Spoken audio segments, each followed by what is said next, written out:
Om. Namaste, welcome everyone to Satsang this morning. Welcome, welcome, welcome, welcome. And big welcome for all those who are joining us via broadcasting for today's Satsang.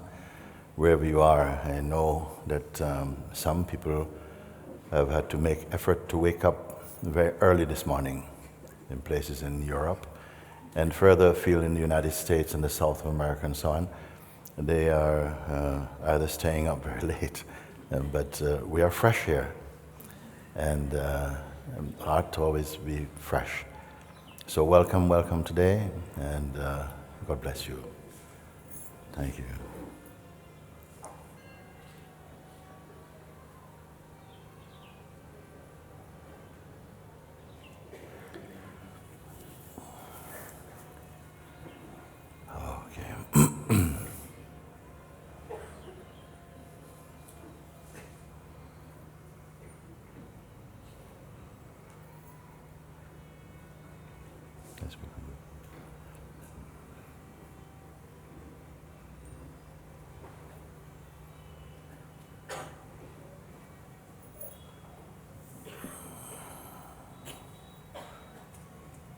Good morning, Mooji. Good morning.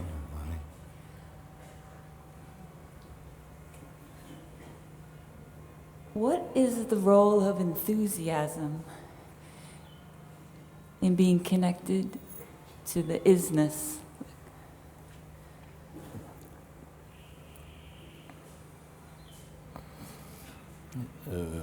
Tell me a little bit what you mean, how you define enthusiasm being what? Excitement? What would you say? Enthusiasm? Just break it down a little bit more. Eagerness. Eagerness, okay. Effort. Effort. Drive. All good. Motivation. All good. Aspiration. Okay. So your question, what is the role of enthusiasm, you say? Yes. What enthusiasm? It's a good start, it's good. It brought you here. Yes. A good start, I think. But of course, it's not enough. It is a good start, no? Enthusiasm, curiosity, openness, urge, pull, drive, will already bring you to auspicious place or encounters of some sort. If it is genuine, if that earnestness is there, if that longing, that urge within you is for what? What is it that you want, you wish for? To be in the presence, to be the presence of the divine. Yes, yes. So, my place is to tell you that is already in you. You see, it is not in some divine vault somewhere else. It is within you. It's in fact the only stable place in you. Everything else is a function, is a flowing, is a movement. And including the present sense of who we take ourselves to be. And that is also a movement, a function. Yet we keep readapting ourselves, our identity to kind of match our favorite idea of who we think we are and so on. So it's not a stable thing. So if an urge arises, because for many people it seems that we accept our present state of identity as the fact of who we are, searching for a wider fact of who we could become or something. This is fine as it is for the time being. But the urge arises in you to go further than that.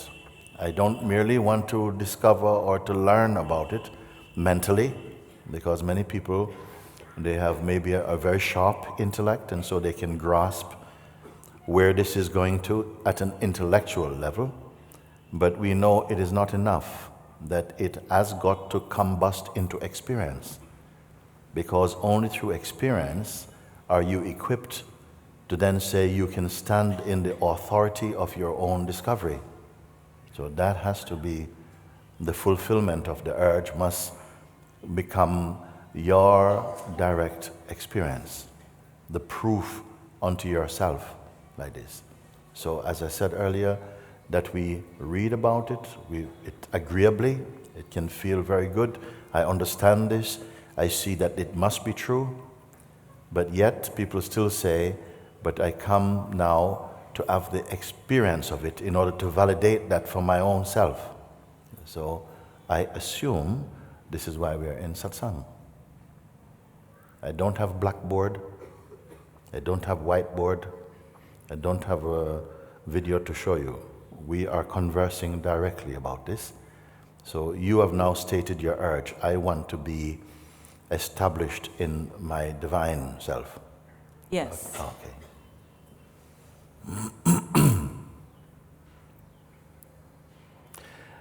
So let's start basically. What makes you feel that you are not that yet? Just start like that. I do feel like I am that. Yes. Right now, there are times when I am not. Oh no, I'm always there. You see? We feel, I know I am this, I know I am it. Yeah, but sometimes, so it cannot be true. It cannot be what you are sometimes. If the thing is a fact, if truth is truth, then it must be true all the time. It can't be true depending upon your mood. It cannot be true on weekends. It cannot be true when you're really in the temple or sitting in your meditation position. That's when it's true. It has to be true always. Do we know anything like that? That is consistently always the same? I'm opening this question now. Do we know anything that is consistently, reliably always the same? Is not everything showing up and moving on? Our feelings about things, about ourselves even, is changing from time to time. How reliable can that be? Everything is going, coming and going. Even our belief. Sometimes I really believe in this, and then somebody says something and you begin to doubt your belief. You see? Is there anything in you that is undoubtable? Love.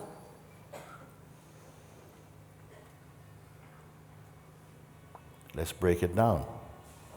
When you say love, what you mean love? Love for what? Love from what? Because it's a big one, no? Love, love. Okay, love.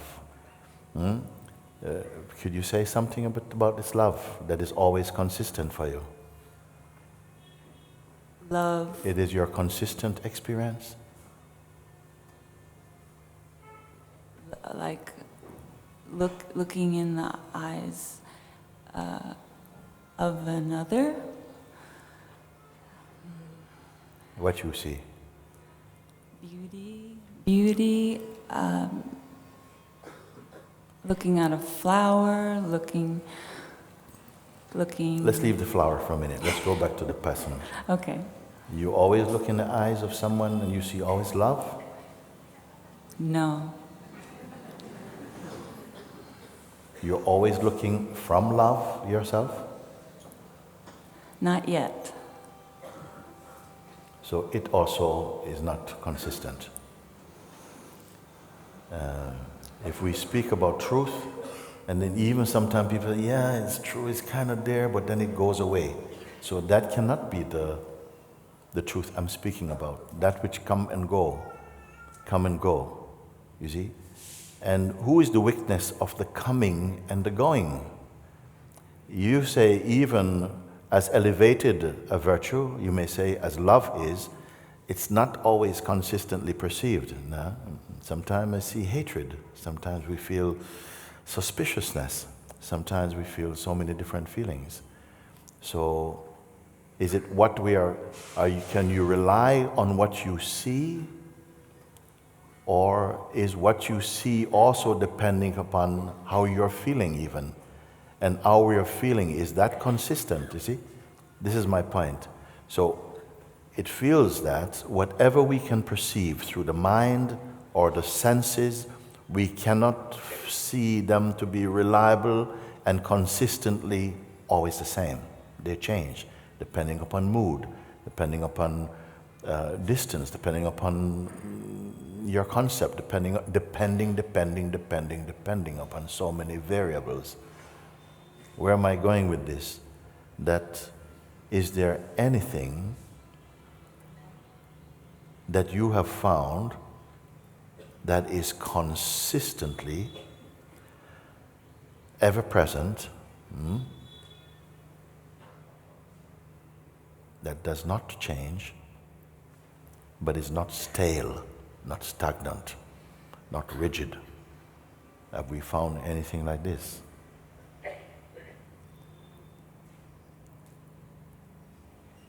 Because if you wish to find that which is constantly present, pure,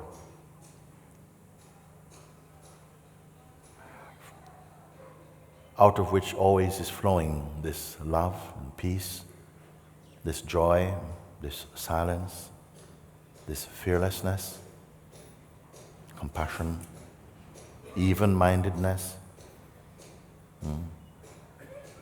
I am hoping that this is what we are all in search of somehow. Because until now, looking from the mind, through the mind, with the mind, we are finding things are fluctuating. Everything is fluctuating. Things come and they go. It's a natural. Can anyone refute this? Everything come and go. Everything come and go. Even your idea of yourself come and go. It is changing. Can that self be your ultimate and essential nature? It's coming and going. So this I call living in an idea we have of who we are currently. That's subject to change also. Is there not something, a capacity within you that is able to observe and to agree, yes, all that I perceive through my mind and my senses, they're not stable, they're coming and going. Everything is coming and going. Moods also are coming and going. Even my feeling, my most beautiful feelings of love and compassion is not always reliable. It comes and goes. That which enables you to observe that all things come and go, does that come and go? Just take a moment or two. That capacity within you that is able to observe that all things that appear inwardly or outwardly, that is perceived, that they come and go. Something witnesses the traffic of sensations, emotions, forms, names, everything appearing, disappearing, coming, going. That which observes them, is this also coming and going? Because we are looking not for, we can keep finding things that come and go. You'll find more things actually that not as yet discovered, that they too will come and go. Is there anything, or is there not the capacity within you to say, yes, they are observed to come and go? Yes, Mooji, I can see they all come and go. Even today I'm standing here, I'm feeling, yes, yes, sometimes I really, really want the truth. I'm really for the truth. Then tomorrow, I'm not really feeling up to it today. So even our desire for truth is not consistent also. Is there not the capacity within you to observe that even this most elevated, honorable urge itself is not consistent? Yeah? That which observes this, does it feel passionately about what it observes? Yes. It feels that. Does it feel it consistently, passionately about what it observes? Let's slow down. You say, yes, it's observing all these things coming and going, relationships coming and going, friendships coming and going, money coming and going, possessions coming and going, belief coming and going, aspirations coming and going, everything coming and going. Does it observe this coming and going with passion? Isn't passion also coming and going? Passion also coming and going. That which is observing them, please look, don't answer just from your head. Check in, because if we are speaking about the truth, it must be from here. We can speak from here. From the place where you're looking, is that a stable place? Because it appears that all things perceivable are perceivable because they are observable from here, from this still place. Is this still place, this calm, quiet place, even the word still, I don't know if it is enough to say it is still. It is just here. Does that move about, the place of ultimate seeing? Is it moving, is it excited by what appears in it? You should not have to imagine. If you have to imagine, that is also seen. That will also be something, it will not be reliable if you're imagining. But if you have registered, if you have recognized that by my questions you find that, from here, even the perceiving is perceived. Can we go this far yet? Or we need one more week of satsang to get there? Can we today, the third day of satsang here in Rishikesh, can you, from your present state, say that even the functioning of perception, you woke up this morning, and as soon as you woke up somehow, the activity of perceiving is already happening. Is there not even awareness of this? If we care to look, because some people don't have time. So, you're in, straight in. But now that we are speaking about it, we're bringing some light to this. Is there not the capacity within you to observe that even the functioning of perception, the appearing of consciousness as the waking state, there is awareness of this also?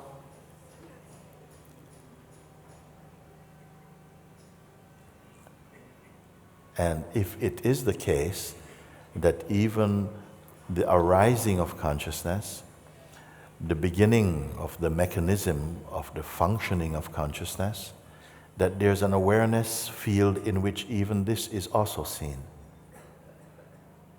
Is it merely theoretical we are speaking now? No. Do you have to do anything to perceive that, apart from allow? Because there is almost, it seems, a habit or a reflex that as soon as we wake up, something is already in the activity. Yeah?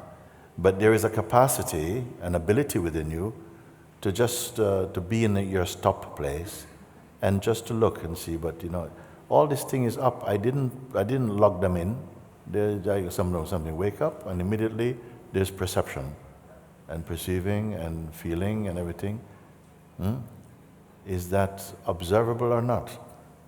Now, for some people, they may think, but what's the point? What are you getting at? What are you driving at? I'm saying, that is the point. Because from here, you're able to notice the functioning of life as it manifests even through this body-mind mechanism system of yours. Even the sense of your own identity as a unique individual is known and is observable. But all our life we can live without being conscious of this fact. Becoming conscious of it, actually, awakens a deeper power in you to not just rush into activity. Something rushes into activity, but when I point to this, which even observes the reflex to rush into activity and see that that itself is a function, it's not a description of that space which is unmoved and unmoving. Can we be in recognition of that space? Now, about the activities that appear in the mind and in the form that happen, they must happen. Let them happen, okay? Clear perceiving of them happens also from consciousness of this still place.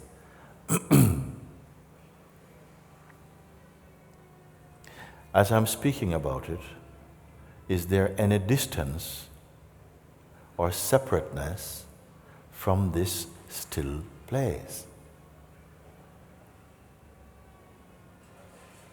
Now, the mind often has so much to say about that. Like, yeah, okay, I can go there when I want, and now I know where it is, and on the weekends I spend all weekend doing that, and so on.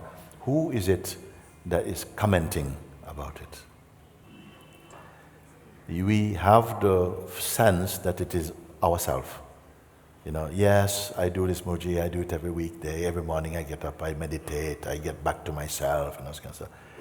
Is that voice, which is so easily identified with as being ourself, is that not also perceivable from this place?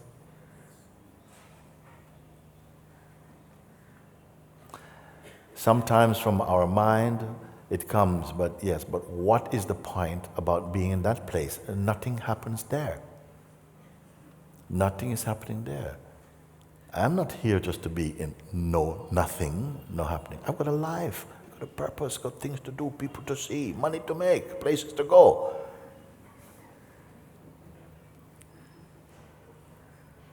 If that pulsation is strong in you, then you will be restless in satsang and you will not spend more than one morning.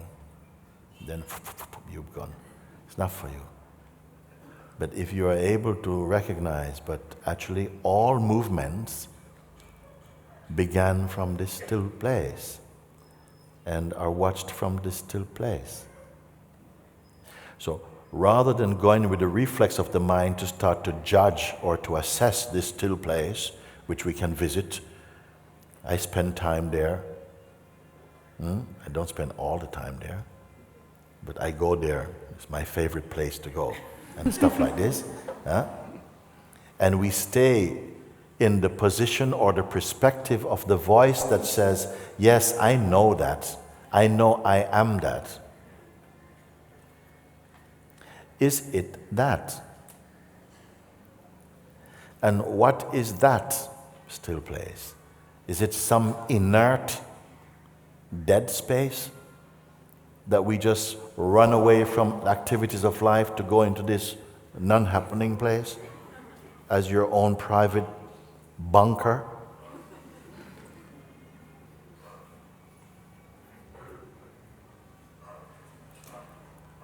Are you directly aware of what I'm speaking?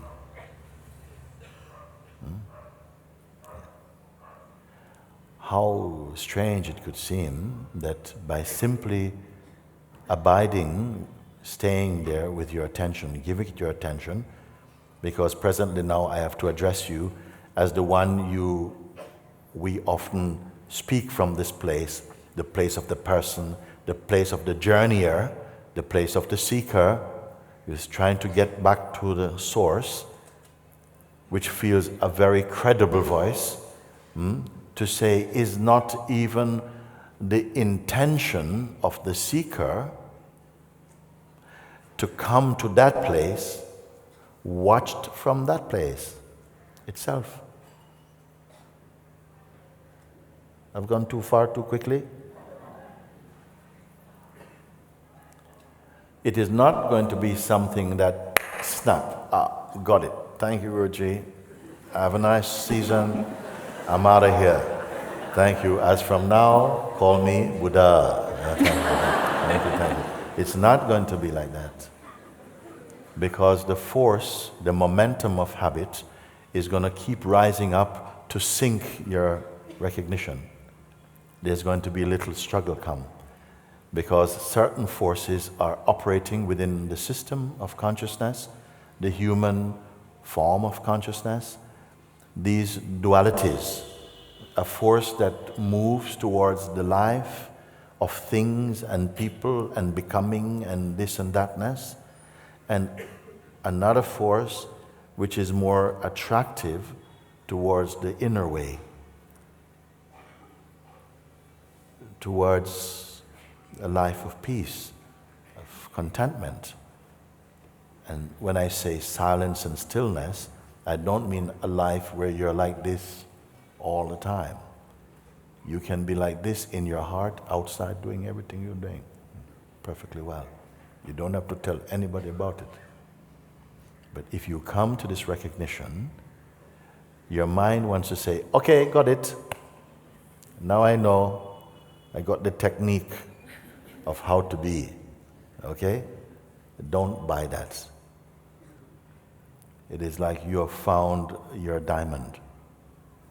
Take care of it. Be there. Everything can be seen from here.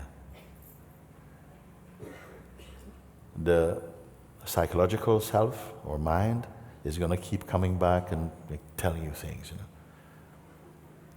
But may I ask you, have you been listening to the invitation in the morning? Yeah, yes. Yes, yes. What have you discovered? That At the end of invitation, the audio has stopped. Where are you? Who are you? What have you found? vastness, spaciousness, humbleness. What is your form? What is your shape? No form. Yeah.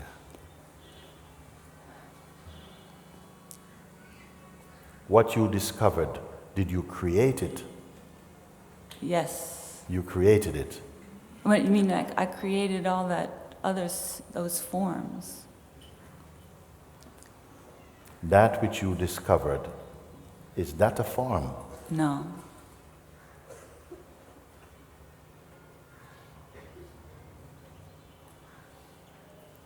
Can it go away? No. Can it fade?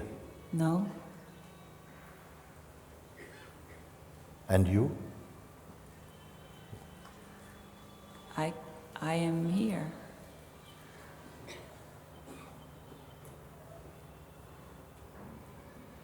That which you discovered, does it have a wish? No. But you expressed a wish. Do you mean the wish of being? Yes, I see. You mean the wish? I'm not trying to catch you out, I'm just pointing out that something still said, in spite of listening to that, and it revealed something you did not create. What you found, I asked you, did you create this that you have discovered? And you say, no, I didn't create this. Maybe all the other images somehow were created, but this, this just is. Then I ask you now, did this come from somewhere? No. No. Where has this been all your life until you discovered it? Where was it?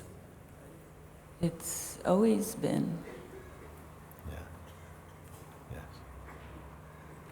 But for something, it's not enough.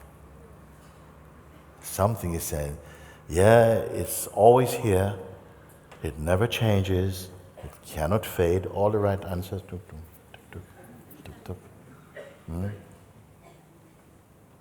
Is it different from you? No. Well, sometimes it is, because I have these, my vision isn't always clear. I look at the clouds sometimes instead of who I am. So this is what I want to hear, you see? Because in the discovery of this, the function of mind has subsided in its power and its virility to be presenting itself as you. So from here, being one with this, you can see now when the voice comes and says, yes, but I'm not there all the time, something observes, who's speaking there? Who speaks there? Is it just my habitual tendency to refer to myself in the place of the one who come and go? Is it too early to be talking like this? Please tell me, because we can back up and go into something else if you want. Okay? At this point, when you feel, yes, but when I look at the clouds and when I look at something, from the place of isness, from the place that is, of what importance or significance is that? From that position of identity, how relevant, how important is that from your place of stillness? now you may say, but nothing seems particularly relevant. But how can I integrate that in my life?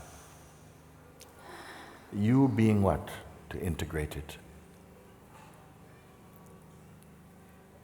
You are the integral self.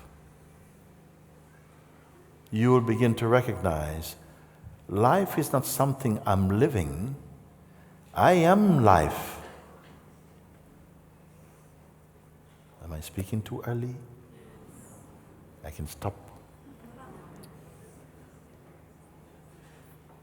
But if you have discovered this, and you are discovering, oh my gosh, wow, the life is showing itself in a completely different way from here. It's like all of life is like functioning. But I am not the object being moved about in quite the same way. Like everything is sort of visible, but nothing is a threat. It is just functioning. The sense of meeting life personally diminishes, and a more expansive sense of existence is revealed and prevails in you. Or is it that at a certain point this was just a wonderful sensation, Mooji. It was so nice. When are we going to do it again? Oh, it's so nice. Because it had a feeling I felt so wonderful. I felt so sizeless, so great. And now? Now it's my mind is here again and so on. Yes, the mind will come. Welcome. Watch from here. What is the force of mind? Watch from here. Because it can only be intimidating, not to this, but to any idea I'm holding on to represent myself as a specific so-and-so. Can you see this or not? I will keep on talking like this and pointing this out. And you can check it in with yourself. I'm not just asking you, just put it inside your head. Check with it inside. It will not take so long to keep checking. But when satsang is formally finished, some of you will keep on checking. If you're having your chai, inwardly you're still checking. Because a fascination, a joy for being here is arising in you. Mean that you're honoring your seeing, you're honoring your discovering, as you do with anything that you feel is of value to you. Whatever you love, you will serve, and it will serve you. So if you have discovered this, or you're discovering this, and feeling the immensity of what it is implying, and it keeps getting more and more, I say, this is a fruit that will keep getting sweeter and sweeter each day, each moment, but never becomes oversweet.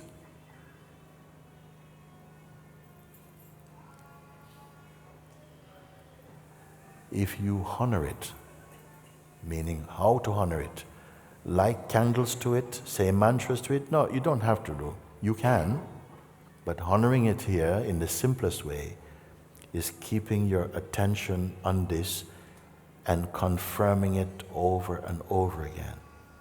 That all things seen from here are like clouds passing, beautiful clouds. Should we shush the clouds? No, let them flow according to their own law. Should I pull something clouds I like? No, leave all things. Stay as you are.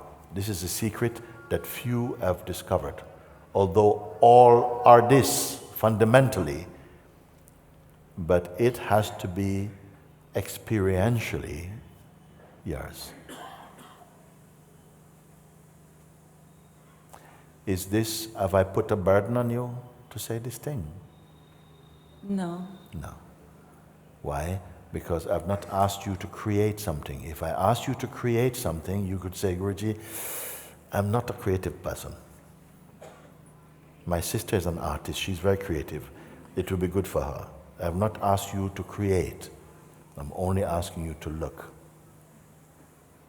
Because you can do nothing for truth apart from discover it. When you discover it and you honor your discovery, it opens up its mystery in you. And you intuitively and spontaneously become convinced of the reality of it. Am I putting it too simply? No. Watch the tendency to feel, been there, done it, got that, thank you.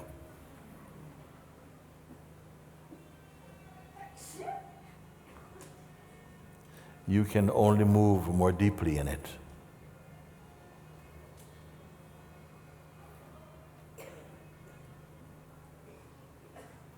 People will start to say to you, what are you so happy about? You seem very peaceful. Are you well? Some people look like this, they say, you're very quiet. Is she okay? She's not talking very much. She's going in, quick, call psychotherapist, quick. They will not be able to relate necessarily. They will not see your joy necessarily. But it is not for that. Quietly, your mind, personality, is quietly, beautifully being absorbed in your heart. If you say, what is awakening, what is self-realization, it is just what I'm pointing. It's not becoming something else. It's unbecoming what you are not and discovering what you truly are. Just as I said to you, you are discovering this today. But where has it been all this time? Hiding? No, it was always here. It was always here. And on the day that you come to see and be confirmed, but it's always here. I'm always here, whatever this means, but somehow it's always here.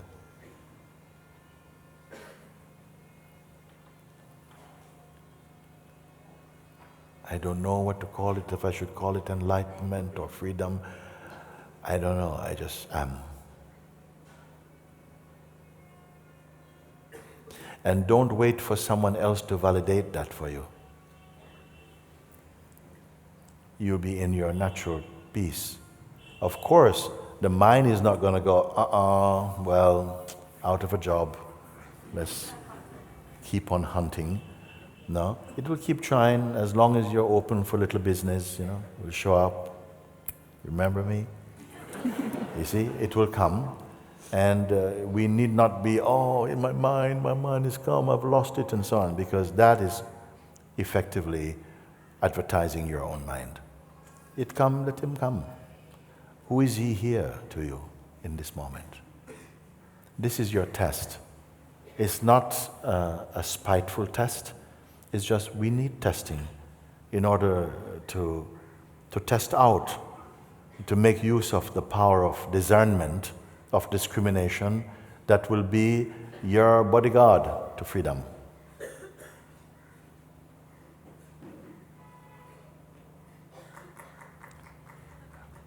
Why is it not sinking deeply in you? What is there? Speak.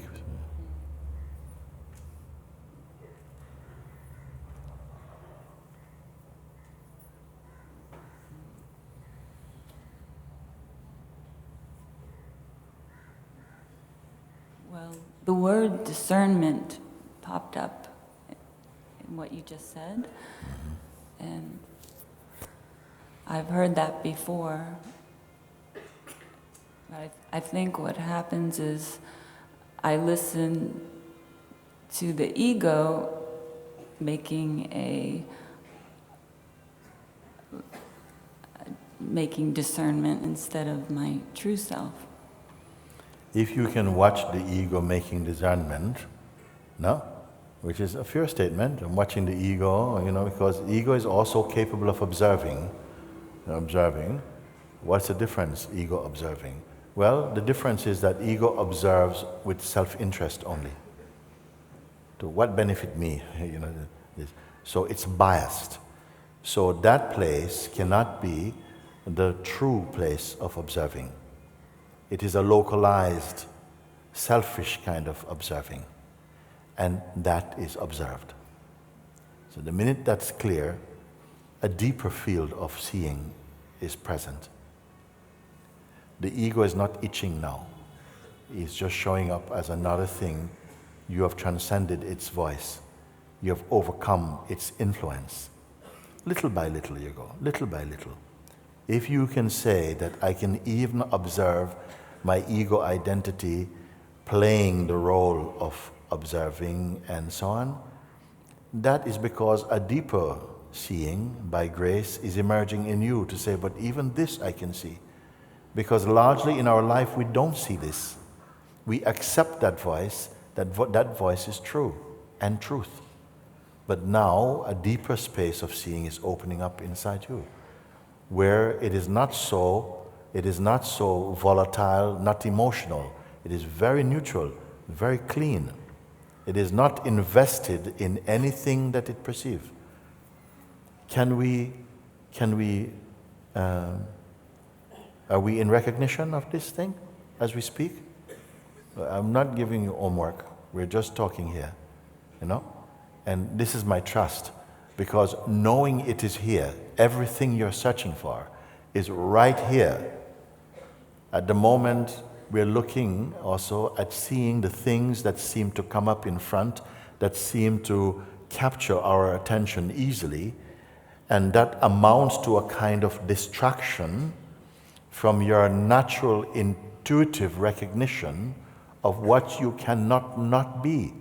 Too much words?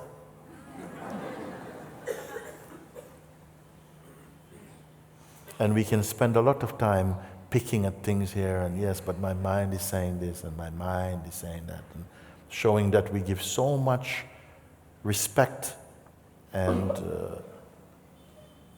power to the mind that itself is mostly just bringing up foolishness. And I'm saying, don't keep reporting about the crime scene, but the one who is looking is the one who is looking involved in the crime scene. Because it could be. And it's just these simple noticings that are going to be so effective in you. If you imagine, as you made this example before, supposing you are standing on the road there and suddenly a car went past. Another car is coming the other side, and this car slams into him. This one has gone through the red light, slammed into him, and then both drivers came out of the car. None of them is injured, and one of them is a woman. She comes out screaming, and then she takes an umbrella and whacks the driver and says, why don't you pay attention where you're going? And the driver is bleeding in the head, and then he runs at her, and then he punches her. No? Okay? And then the whole thing goes to court. Well, it was going to court, and you are a witness. Yeah, you saw it. Yes. You show up in court, and on the day now, the day for court is come, and they say, "Can we call the first witness?" I say, yeah. Where were you standing? I was standing on the corner here, in this position, and I saw the car coming. Yes, and then the red car came out through the traffic lights and slammed into it. Okay, and then what happened? Then the lady came out. And she walked over, she was screaming, she had an umbrella, and the man came out and she hit the man with the umbrella. Okay. Then what the man did? Then the man was very, very hurt. Then he came and he punched her, Your Honor. Okay? And then what happened? Then I just thought, no, I can't let that happen. So I ran and I punched him. So, but you are not just a witness, you are involved in the crime scene as well. He is not, sorry, this one is not witness. No? Another witness, Yes, sir. I was there also. Yes, I did see when this other witness got involved and he punched the man. Yes, and then what happened after that? Then I just thought it was not fair. I went inside as well and I said, guys, you need to stop this. And then the lady spat at me. And I said, oh, you spit at me. So I whacked her one. No, whoa. Is there any real witness here who was not involved? So if you are witnessing, means you must be the uninvolved witness. You see? You're not on anyone's side. Can you witness your own movie like this? You're watching Mind Bit. But don't get too involved in that, because the more involved you start to be, you get sucked in, you become part of the scene. What will happen in this true witnessing? At a certain point, you stop paying attention to what's going on out there, and you start paying attention to the one who is seeing. It begins to happen very naturally. When I ask about observing, you begin to start to notice your own neutrality. When you discover your own neutrality, what is happening out there becomes less fascinating for you. That is called witnessing. To witness the witness. You follow? Yeah. And look how things change.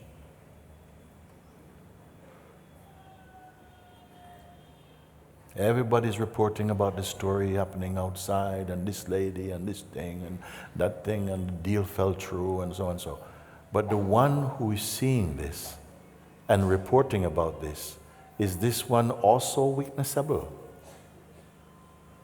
Yesterday, we spoke a little bit about these two bird positions. That the first bird position was the one who is active in life and very busy about the future and appointments and all these things, which is fine. Our lives can be like that. But above, on another branch, sits a bird, similar looking, but he is not doing anything at all, just passively looking. Can you find that second bird position within you? The one who quietly observes but is not involved. It's not saying to the first bird, oi, no, you left a bit over there. No, it just quietly looks. Can you find that place within you? Where even my words as I'm speaking and the comprehension of them in you is also observed. Then does it make you agitated and excited? Or are you noticing that they're landing in a place of calmness and neutrality?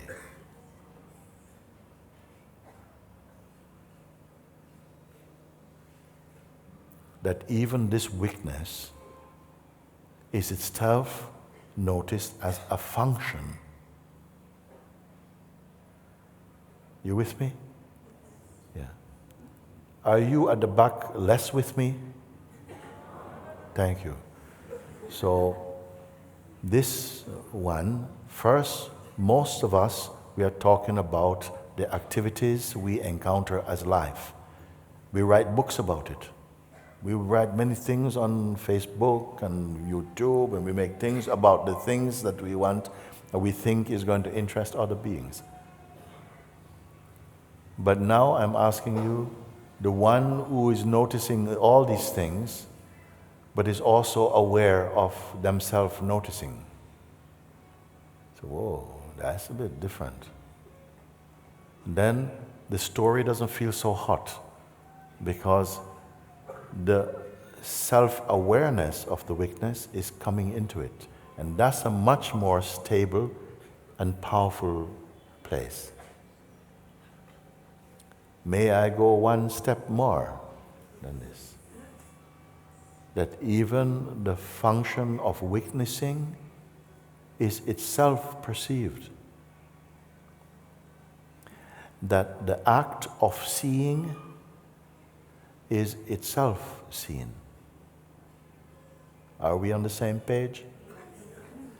When it comes to this point, that even the functioning of the manifest world is a happening by itself. You are not doing it, and even if you feel that you are trying to do it, that one trying to do it is also watched.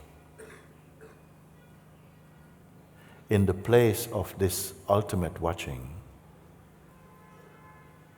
is there any investment in how things turn out? And yet, from this place, we see that there's a field of harmony. And what happens is that earlier, when we are deeply identified, we're often moving hastily to prevent something that we project is going to happen from happening. We're deeply involved. When we look from our real place, we are observing that life takes care of life.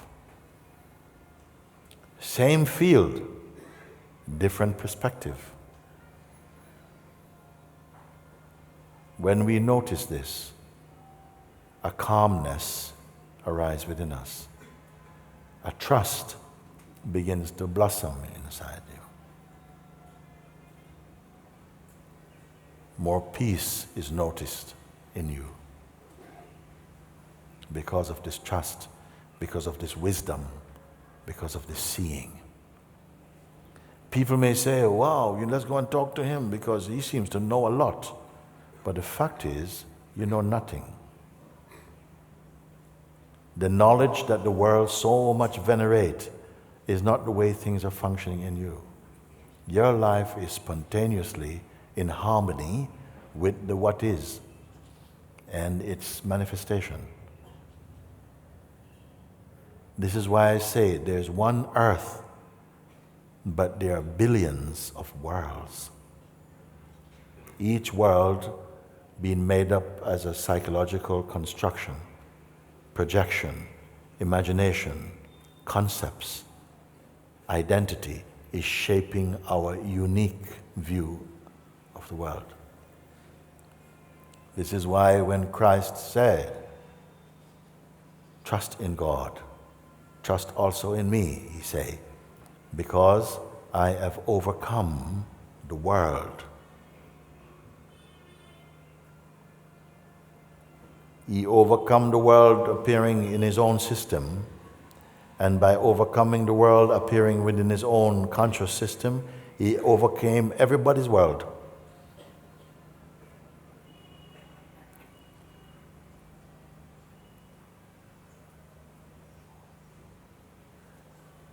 Same for you. Why not you?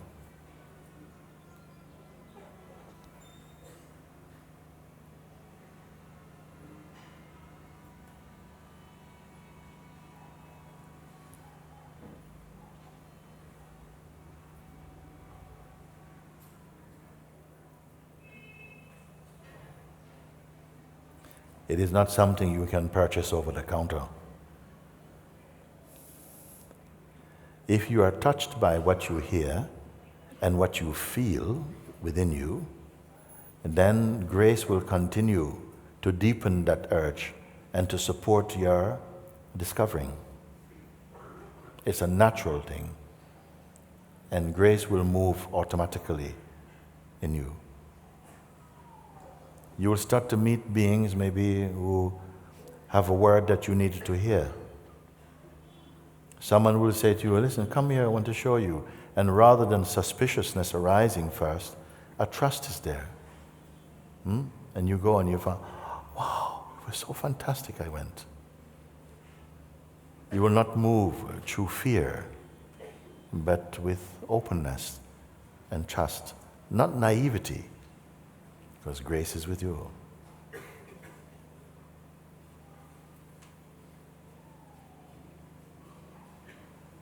But to say, yes, I know, and it means nothing at all.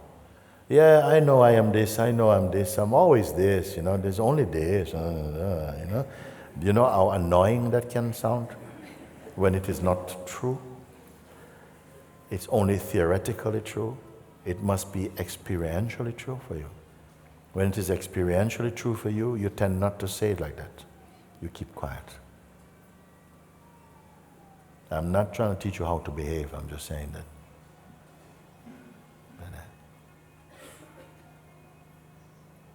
Those who feel and something inside you is confirming, yes, yes, yes, it is so. And a yearning comes and it begins to prioritize this.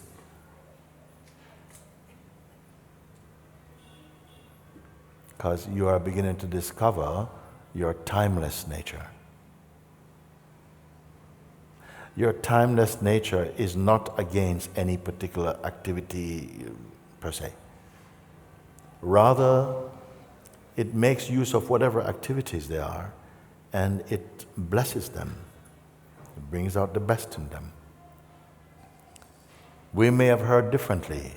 Oh, this is a bad thing, these people no good. No, this is not the way of the self. Those who are awake to the truth, they don't tell the world, they're not reminding the world how ugly life is, how bad things are. No, they remind the world how beautiful it is, how beautiful it can be, how to awaken within you your true potential, to wake up to what is timeless in you.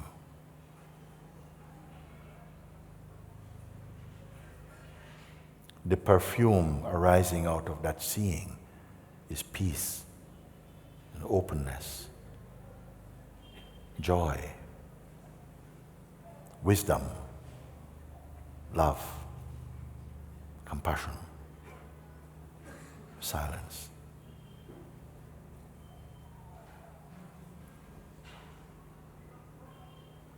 This is your natural perfume. But if you live only as ego, you will not emit this perfume. Rather, you will emit an odor of suspiciousness and fear and aggressiveness and judgment, selfishness, hopelessness. This is not your original nature.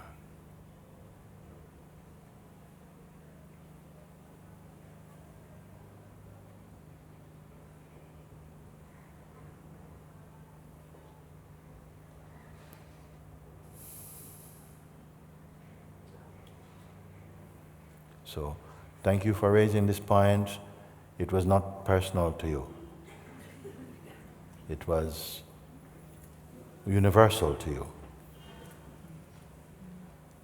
Thank you. Thank you, thank you, thank you.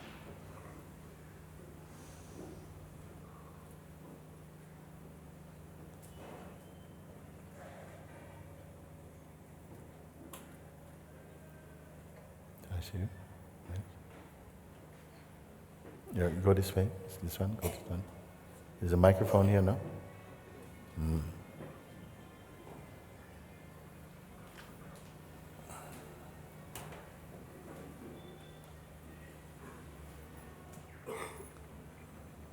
A very good morning. Good morning. Thank you. I never thought I'll be able to meet you. For me, you were just in a YouTube video on a 2D screen. So I never thought I'll be able to see you in person and listen to this truth. So each one's question is itself answering immediately whatever I've been asking within. Wow. And it's like I'm just seeing you outside, whatever from me you're being guiding with it. Their questions are itself a part of my own journey, and at each stage you're feeding me the right thing, and it's been helping me a lot. Okay, very Now, good. Yeah, sure. my only question is that for a beginner in the path who is like just in the ego state, and how will he or she find that I am, like, because the I is primarily associated only with the body, and they don't know what is this I am. Even if they say consciousness or awareness, they would not be knowing. How do they find and abide in that I am, and later on come to that absolute state? So how does that happen?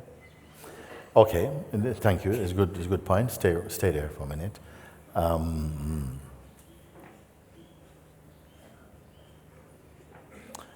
the sense I am, which I call the untaught way that we are aware of ourselves. It is not personal, actually, that vibration, that intuition, the sense I am. But in the manifest world, it is identified very quickly with the body and with name. And the young consciousness quickly absorbs that impression, and it becomes I am this person, my conditioning, I am this body. And it seems like no one escapes that.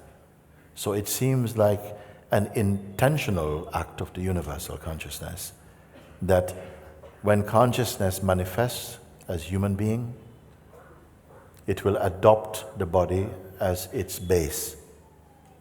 And whatever conditioning arise, if that body was placed in India or in China or in England or whatever, it will absorb the general conditioning of that social climate, emotional climate, religious climate, political climate, and so on.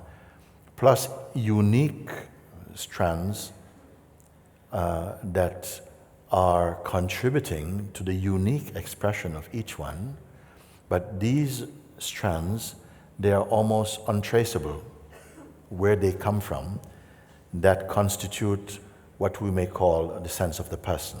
The sense of the person is not stable. It's not stable. And we can use simple examples just to point that out, that we are not consistent in our identity as a person. If you are 30 years old and we could cut your life up in segments of 5 years, every 5 years, someone would ask you who you are, what you think of life, how do you feel about the world, and so on. Each time you are interviewed, you'll probably have something very different to say, isn't it? Yes, yes. So you're reporting from a place that is not stable. If we look at all those segments and ask you, in which of them were you most yourself? You'll probably say, this present one, the latest version.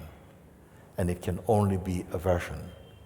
Something inside looks or has the capacity, the ability to look at all these changes, and know that actually whatever is here is not really that. Just like someone may call you brother, one call you friend, one call you uncle, one call you son, one calls you father, one calls you employee, one call you this, one call you that. And to each of those roles, you respond appropriately, knowing that you are none of them, absolutely. In life, we play many roles like this, in accordance with tradition and so on, but something deeply begins to wake up to the fact that I'm not any of these things absolutely. I appear to be them relatively, but absolutely I'm something I cannot put a finger on what this is. You see?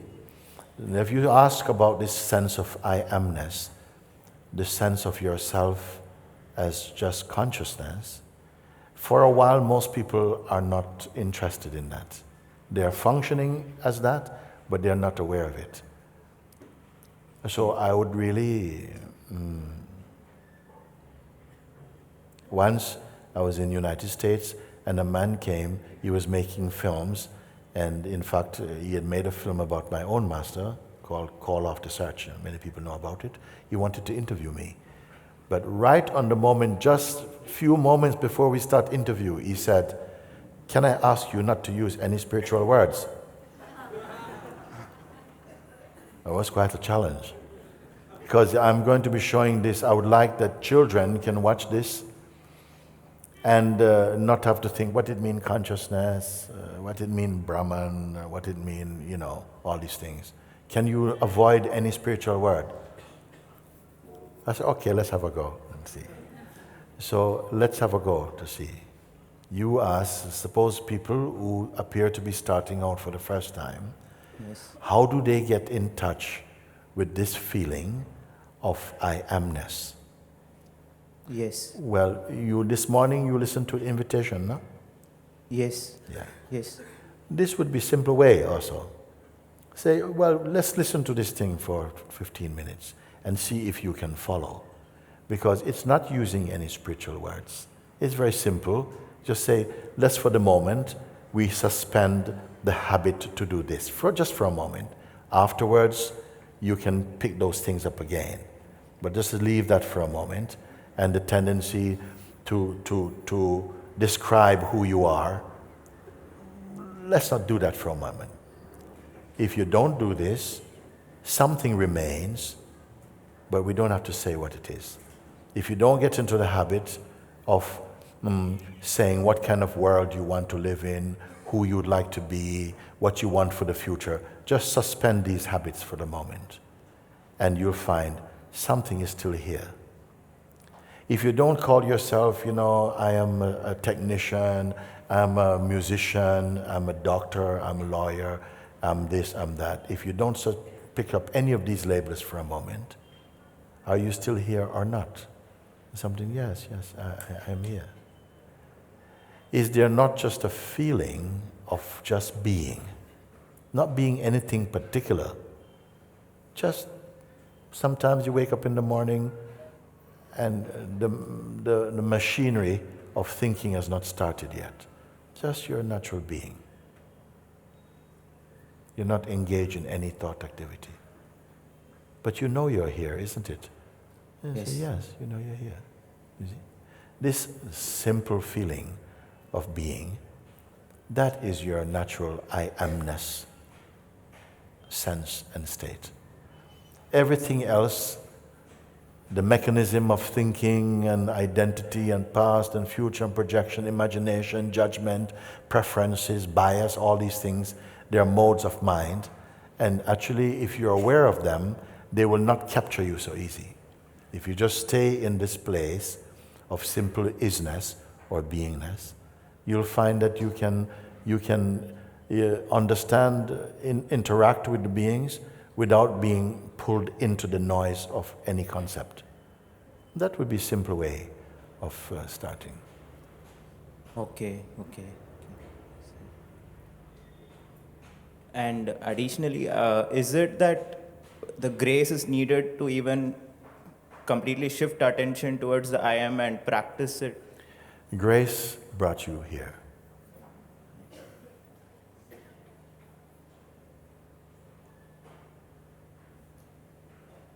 Even beyond your conscious knowing, something brought you here. Thank you. That grace is functioning not only in spiritually minded people, in everybody, but as yet they don't know it as grace. They say, I think, I wanted, I choose, the same thing. If I start to say about grace and I make it into a special thing, then you probably think, well, I don't know about it. But even unasked for, it is functioning in you. I say, it brought you here.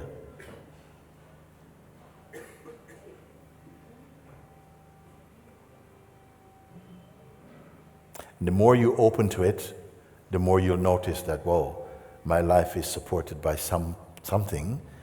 Why this good fortune is happening to me now? Why is it I'm more happy, more peaceful now? What did I do? And perhaps you think, I don't know what I did. I just followed the vibration that felt good inside my heart, and I have encountered good people. I came to good advice. I listened and applied those advice, and I'm finding my life is really unburdened. It was not like this before. I call this grace.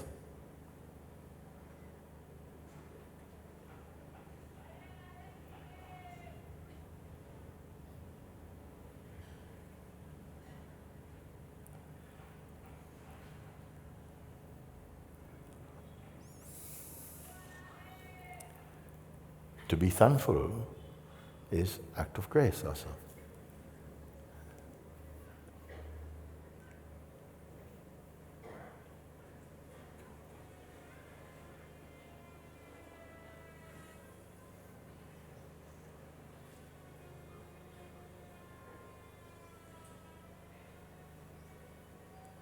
you can ask if there's something.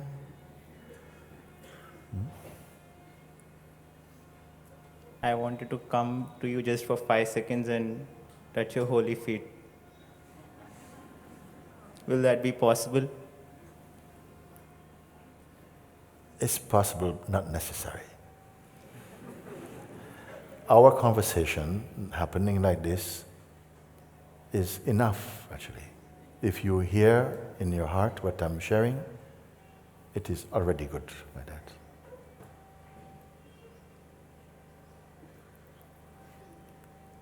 Thank you. Thank you. Very good.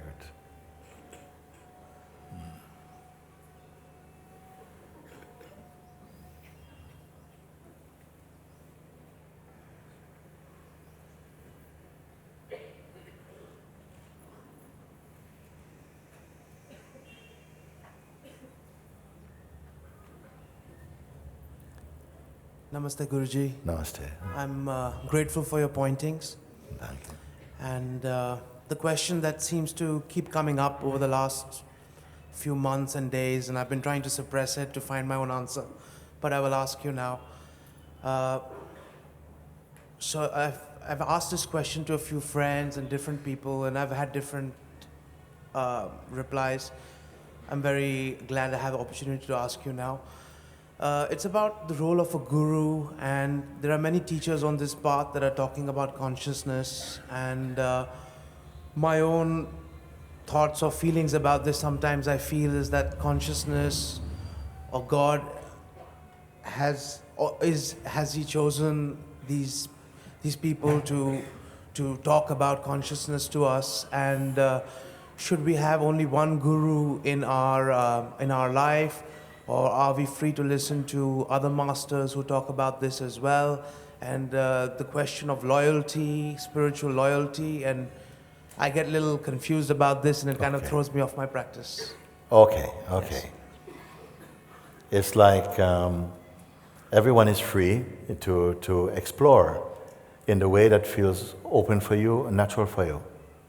And many people, I don't know so much in India, it's a little bit different, but sometimes people, like in a relationship, they flirt about a little bit, you know?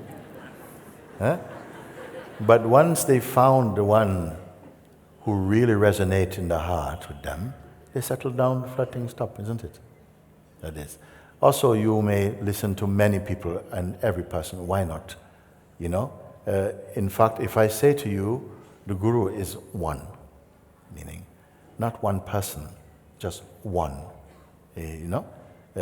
Some people say, well, what it mean? What it mean? So just listen on for a minute.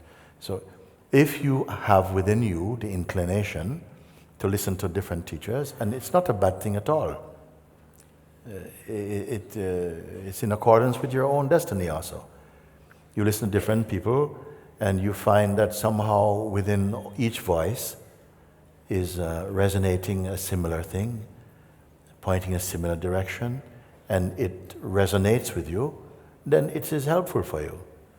If one teacher is pointing and saying, no, you must do these rituals and you must do these things and that's the only thing you should do, and it feels, yes, I do that, but also what's wrong with listening to someone also who don't speak about rituals and who is simply just pointing to something more directly, that also feels good. And the teacher said, no, you must not do that, you must do your ritual. Someone, if the voices are different, very, very different,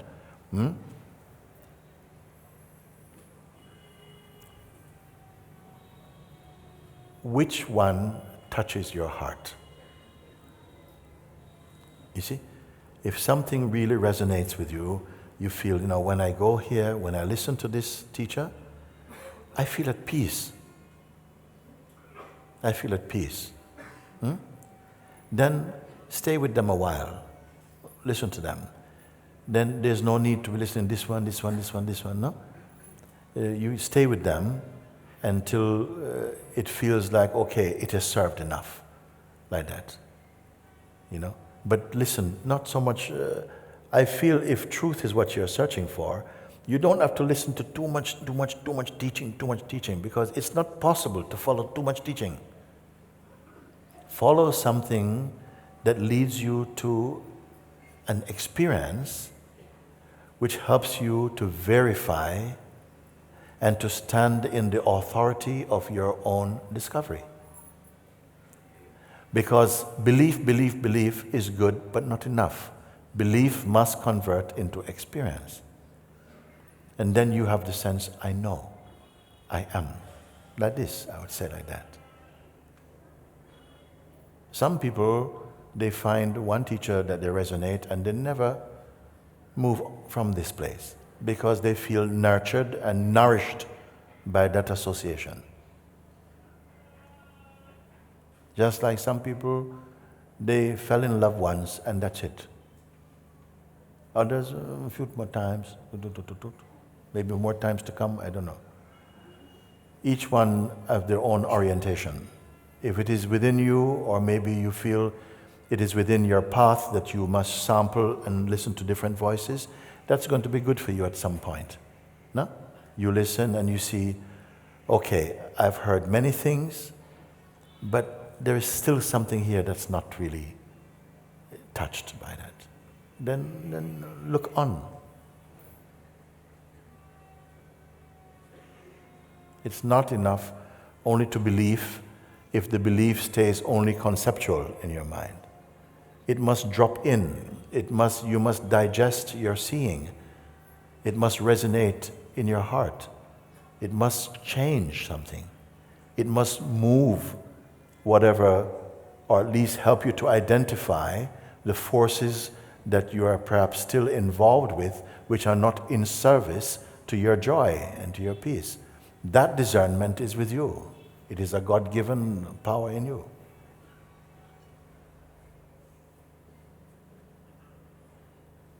Guruji, I've heard this sometimes, and I believe Ram Dass said that be your own guru or something like that. But what? Sorry, he said what? I believe it's a statement made by Ram Dass that he said be your own guru.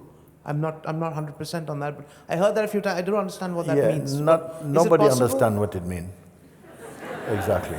It's another kind of, sometimes it may be understood by some people, but it is not easy to understand for everybody. What it means, be your own guru.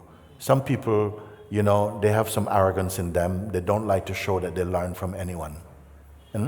So they will quickly pick up this type of thing. Be your own guru, yes, just like this. And others will go, what do you mean? If I'm my own guru, I'm finished. I'm really not, I wouldn't want to listen to me. I would not want to be a devotee to myself, not at all. So to say such things, it might sound very flash and very and it appeals to the ego in us, that don't want to see that someone might be more intelligent, more wise than yourself. So be your own guru. No. What? Is this some private practice? You listen and you seek help until you can go beyond the need for help. That is wisdom. Learn from who you can. That is wisdom. But just be your own guru, I've heard people speak like this, and I've not seen the evidence of their transcendence at all. They just speak a lot and say all kind of things, but we remain untouched by what they say. So I would not listen too much to that voice. Unless you ask Sri Ram Dass, please, Babaji, please could you explain what it means? What do you mean when you say this? Then he may elucidate and expound something. He say, yeah, I understand what you mean now. But just to quote that, you quote a text, but not give the context of what he says, it will not be fair to him. Maybe he meant something more than that, you see?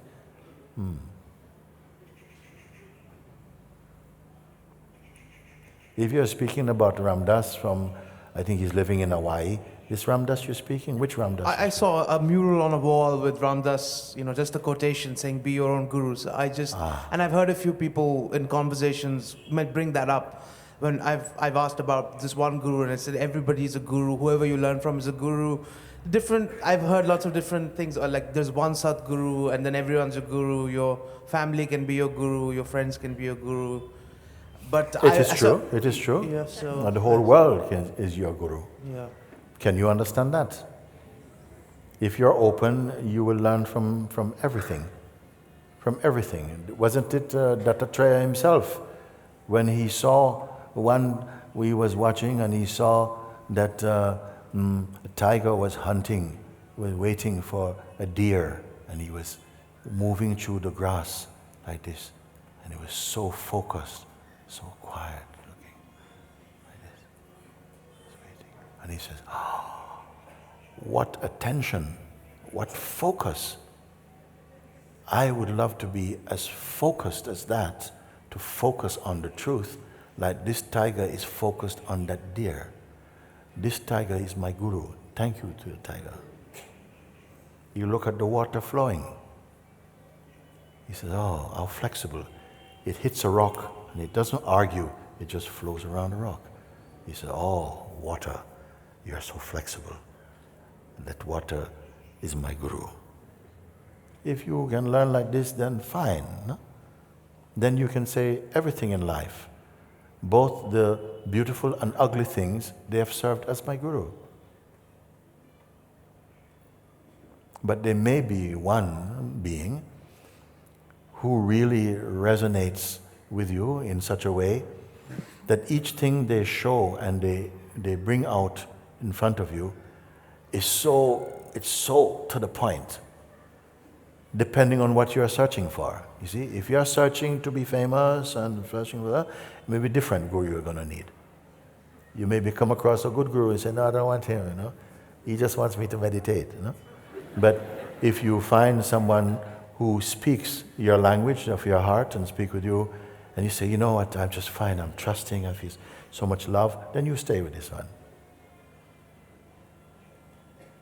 Don't listen too much to the voices that is trying to criticize other ways of finding God. Don't keep company with them. Don't keep company with those who are always speaking negative things, because they poison your heart and your mind. Speak and be with people who uplift your consciousness, who bring you to a more humble and open place, who remind you of who you are, who don't twist your mind into complexities, but brush away the things that complicate your thinking and bring you again into the unity of being. Keep that company. You don't need to call anybody a guru if you don't feel like that. We must go back to the fundamental definitions. What is guru? The guru, even in your own language, what it means. It doesn't mean the one who gives you light necessarily. It means the one who removes darkness. Darkness meaning ignorance. You only point out the ignorance and the light is already there. That is guru. A teacher, true teacher, is not even asking you, "Believe in me, worship me, trust me." No. He realized that if you resonate with that teaching, he or she will do this, and see that if it benefits you, then you will naturally follow that. Follow my pointing. If you find it disappointing, go away. If you follow the pointings, you find, but I'm finding so much more peace and so on, then of course you will keep following them. I don't feel that the true master is asking you to worship them. He said, "Worship God, okay? Worship God, okay? I only come in the name of the Lord." They will say like this, okay? When you're able to be in the presence of a true Jnani, this one, no one can figure this one out. You see? They may not necessarily teach you with words. No? You may find just being in their company is like a transmission. That's much more powerful than teaching. Because teaching has to go through the filter of your own conditioning and the way the style of your thinking and so on. But the power and the grace of an awakened being can bypass your mind.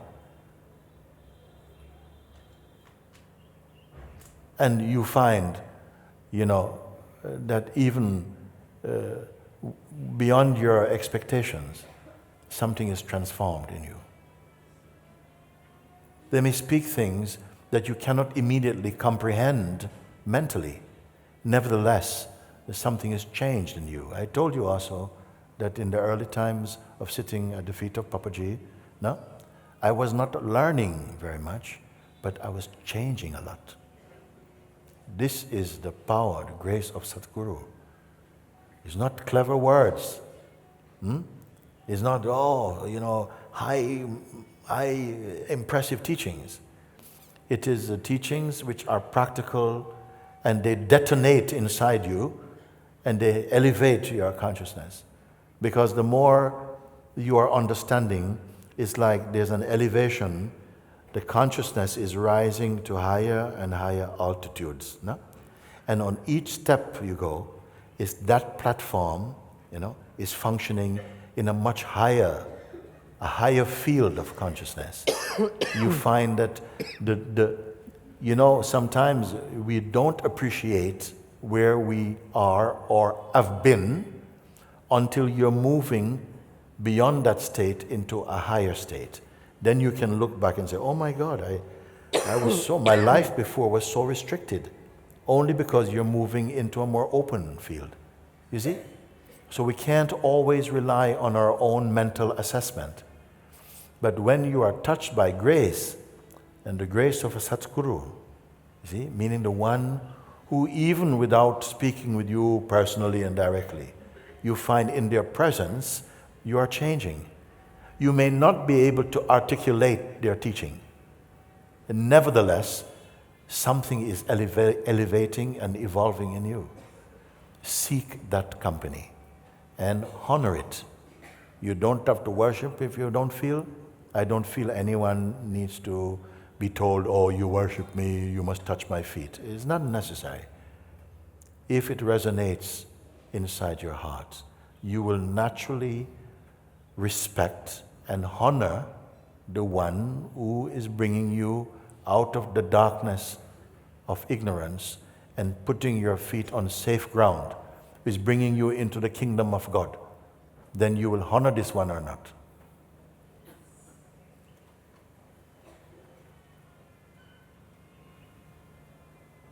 Because otherwise we are listening only mentally to teachings. This teacher said this teacher said that, this teacher said this teacher disagreed, and this. Then you're not going anywhere. You just end up with a headache, divine headache. And sometimes we have to experience this to then recognize enough of that. And you may pray, Supreme Self, please, I am confused. I want to find you. I don't know where to go. Please guide my steps. Please, I don't even know if I'm sincere. Don't leave it up to me because I always mess things up. Please help me. It will help you.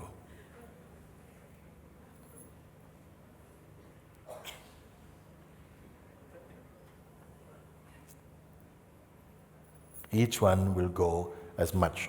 In this room, there are beings of varying spiritual maturity.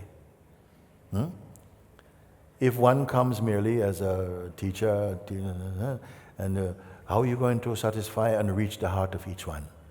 Only God can do. As I said yesterday, it's not just verbal communication. Many forces are at work. When you come to satsang, many forces are, benevolent forces are here in support of your awakening. It's not only the words. Sometimes you don't understand my words. But nevertheless, something is here assisting you, making you feel much more happy. Maybe it's good that you don't understand the words, because some people, they understand the words, they start to behave like teachers and like this. Sometimes you go and, what did the teacher say today? Oh, you are not a good student. No. Still something may have transcended in you. As I said, early days, many people are still defrosting from spending too much time in your head and so on. You're coming slowly, grace is opening your heart so that you can be truly receptive to receive the highest thing, each according to their capacity. You see, potential is the same. Capacity may be different. Capacity is about how we are right now.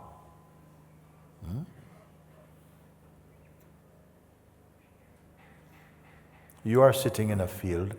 My attitude to you is you are the self. But you must be conscious of it. Presently, we are more convinced of our personhood than you are of your divine nature, you see? In fact, it's not even an option. It's a superficial option. People say, I don't believe in God. You are free. It is He who makes you believe or not believe. When the time comes, for your season has come, for auspiciousness to shower upon you, it will find you.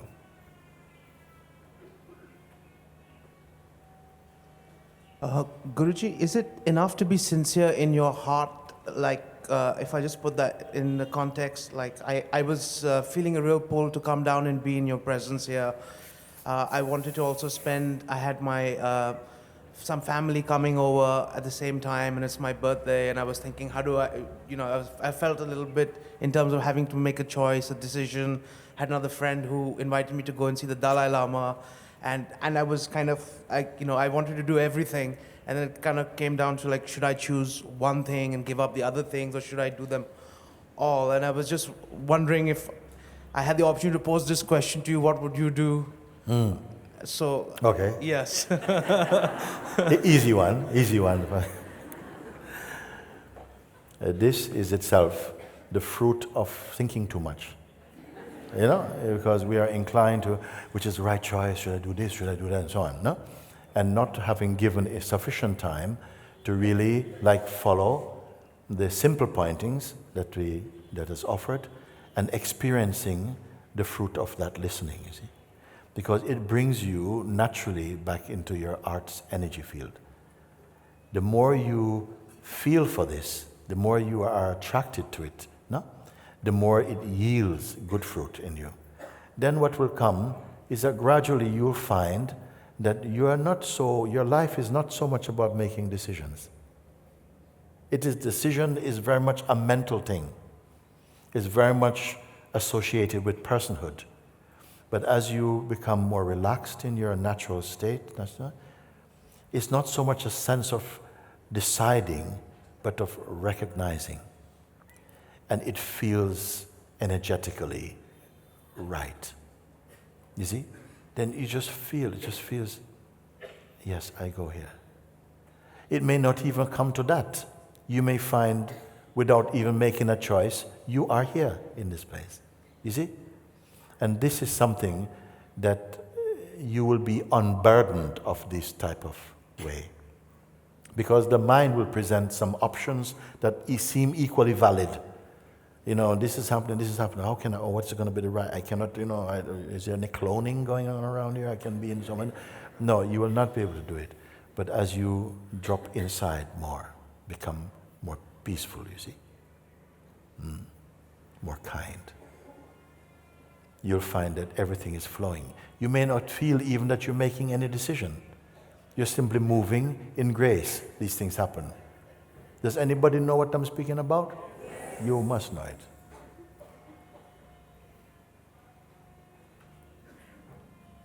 Then even if it feels like there's these two things and I need to be in both places, don't push it. Be quiet in yourself. Start to move. And something goes like this, then you go with that. Okay, I'll try. Don't try. Well, if you try, then try just to be open. Just to be open. And you will see. You will discover something also that would be continuing to be valuable for you for more than this particular situation.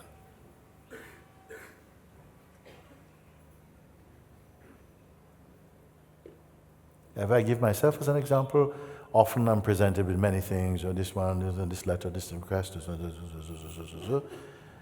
And what happens is just what happened.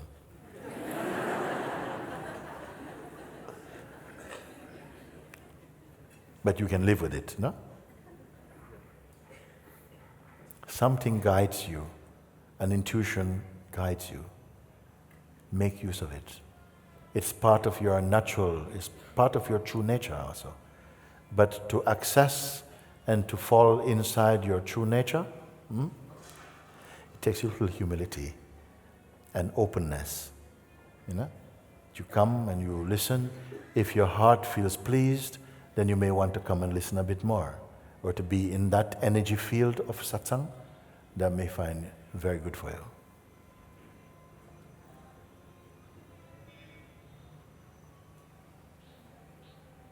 And once in true nature, there are no regrets. You don't look back and second guess your... You tend not to have regrets. You may look at hindsight and say, some things I did in the past, I was a bit hurried and made maybe not the best choices. But even those you look upon kindly because they were unavoidable. You say it's good, it led to somewhere. Regrets is is outcome of poor thinking also. Regret of not doesn't mean you don't make mistakes. You make mistakes. Life allows you to make what you call in the human kingdom mistake. And that if you learn from them, then you don't have to register it as mistake. It is something that you learn from it, you grow from it. You see, if you are going to live with a lot of regrets and so on, you are not going to be a happy person.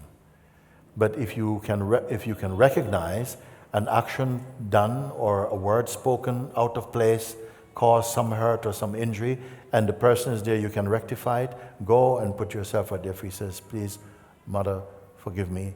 I said this thing a few days ago. I was trying to be funny and it backfired. I'm so sorry, please forgive me.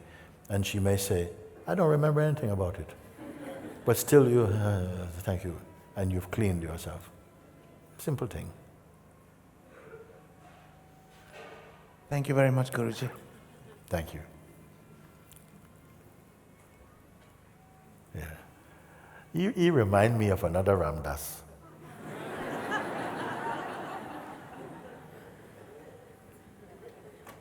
An old photo. Somebody said that to me yesterday. I haven't seen his photograph. I'll check it out. Okay. Thank you. Thank you very much, Guruji. Oh, okay. Thank you. You want to say something? You? Yes? You ready?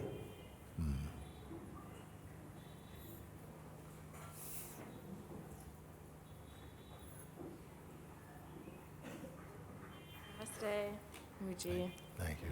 I'll just take a couple of minutes, okay. Yeah, I actually had a question written last night that I wanted to ask you, but since I've been here this morning, it's completely gone out of my head. So I have like 3 questions rolled into one. Okay. When the meditation before you came in this morning, it was, you said something about empty yourself and finding freedom. And for me, I already feel empty, and this freedom, I don't understand it. I don't understand where it exists or how to find it. The second, like, they all make sense, like they roll into one question. The other one was about self-love, like it's something that I'm searching. As you're speaking now, are these things alive in you right now? No. Then forget about them. But the emptiness is there, you say? The emptiness is here, yeah. Okay. And I feel empty most of the time, and because of that, I feel that emptiness with things that are not self-serving. Right, emptiness.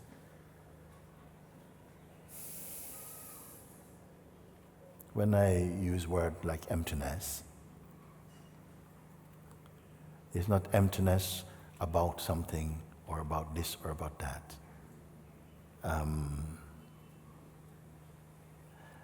I could equally call it like a field of neutrality. Sometimes the words like nothingness, emptiness, they kind of point to that, but they're not, they don't quite catch it, what I'm speaking. No? Primarily it means empty of your own idea of yourself also. You see? It's not something you can do, you know. Sometimes as you spoke and you say, I use empty yourself, I don't jump into those words. We arrive at them through the guidance as you're listening, and you may come to a point as you travel inside the listening, it come to maybe a point where it says, remain empty and don't go into shape. You know? Would you understand if I said like that? That as we are listening to something, you know, the mind wants to go into a shape, and I say, no, just stay shapeless. Because if you stay shapeless, you can still hear everything and hear them in the correct way. You see, if you go into a shape, then the shape has a perspective, and then it becomes crystallized too early. So I don't know if that is what you meant. But when I speak about emptiness, it's not something that you do. I point to a space within you that is not a container of concepts. It's a very natural state, you see? And the sense of the person in us is gravitating towards that. If you have the aspiration to, if you feel troubled by your world, troubled by the way that you think or like this, then you'll be developing an attraction towards that state of emptiness, especially guided in the way that it was presented to you. You know? You start to feel how that resonates within you. It is not a concept anymore. It is not like a way to be. It is pointing to something that is fundamental to your nature. No? And abiding there, meaning to keep your attention on this. Because the attention wants to go back out through the senses, shopping through the senses for more sense information and so on. So this kind of very simple meditation, no, is to recognize and to don't go into shape, because it's as though the mind wants to pull you into some shape, some position. I said, just leave that for now and stay in your formless place. Then like that, everything becomes very easy to understand, because it hasn't got to go through mind, to the whole mind configuration. It just nicely enters into the heart. That's what I mean by emptiness. Okay. I think I'll have to listen back to completely understand it. Every day, the invitation I requested, please play it every morning. And that as you come in, you sit and you just sit with that, and it just sweeps the house of being and leave you as you are. You're not in an hypnotic state, you're just in your natural, peaceful state. And from here, if there are questions to ask, they have more virtue in them, they have more power in them. Your receptivity is heightened, you see? You don't bring in the noise of the mind in there, which tends to complexify things. We are here to simplify, so that what you really yearn for, if it is truth, then it's not met with too much resistance, you see? The resistance from the mind that does not play a healthy role in your being absorbed again in your original place, just like that. Okay. Can I do the second question? You see, I have a little trouble with these things. People say, no, it's okay. I say, sometimes people say, I have 2 or 3 questions. Yeah. And I say, the difficulty with this is that while I'm addressing your first question, you're trying to remember what your second question is. No, but it completely coincides with the first one. That's why I was going to say all 3 in one go. Okay. As the first question. It's alive now again? Yeah. Okay, let's have it then. So, because of what I feel is the emptiness, I want to cultivate self-love. And you spoke about everything that you're seeking is here right now. Yes. But I feel I don't know how to cultivate that self-love. And yes. like... Again, I would not be addressing such things as cultivating self-love, but more discovering your place of love. It's not something cultivated. Love cannot be cultivated in quite the same way. Yes, yes, sometimes in Christian language we speak, love your enemies and so on. It is good. It is good. But actually, I prefer to tell you, to point you that love is actually natural for you.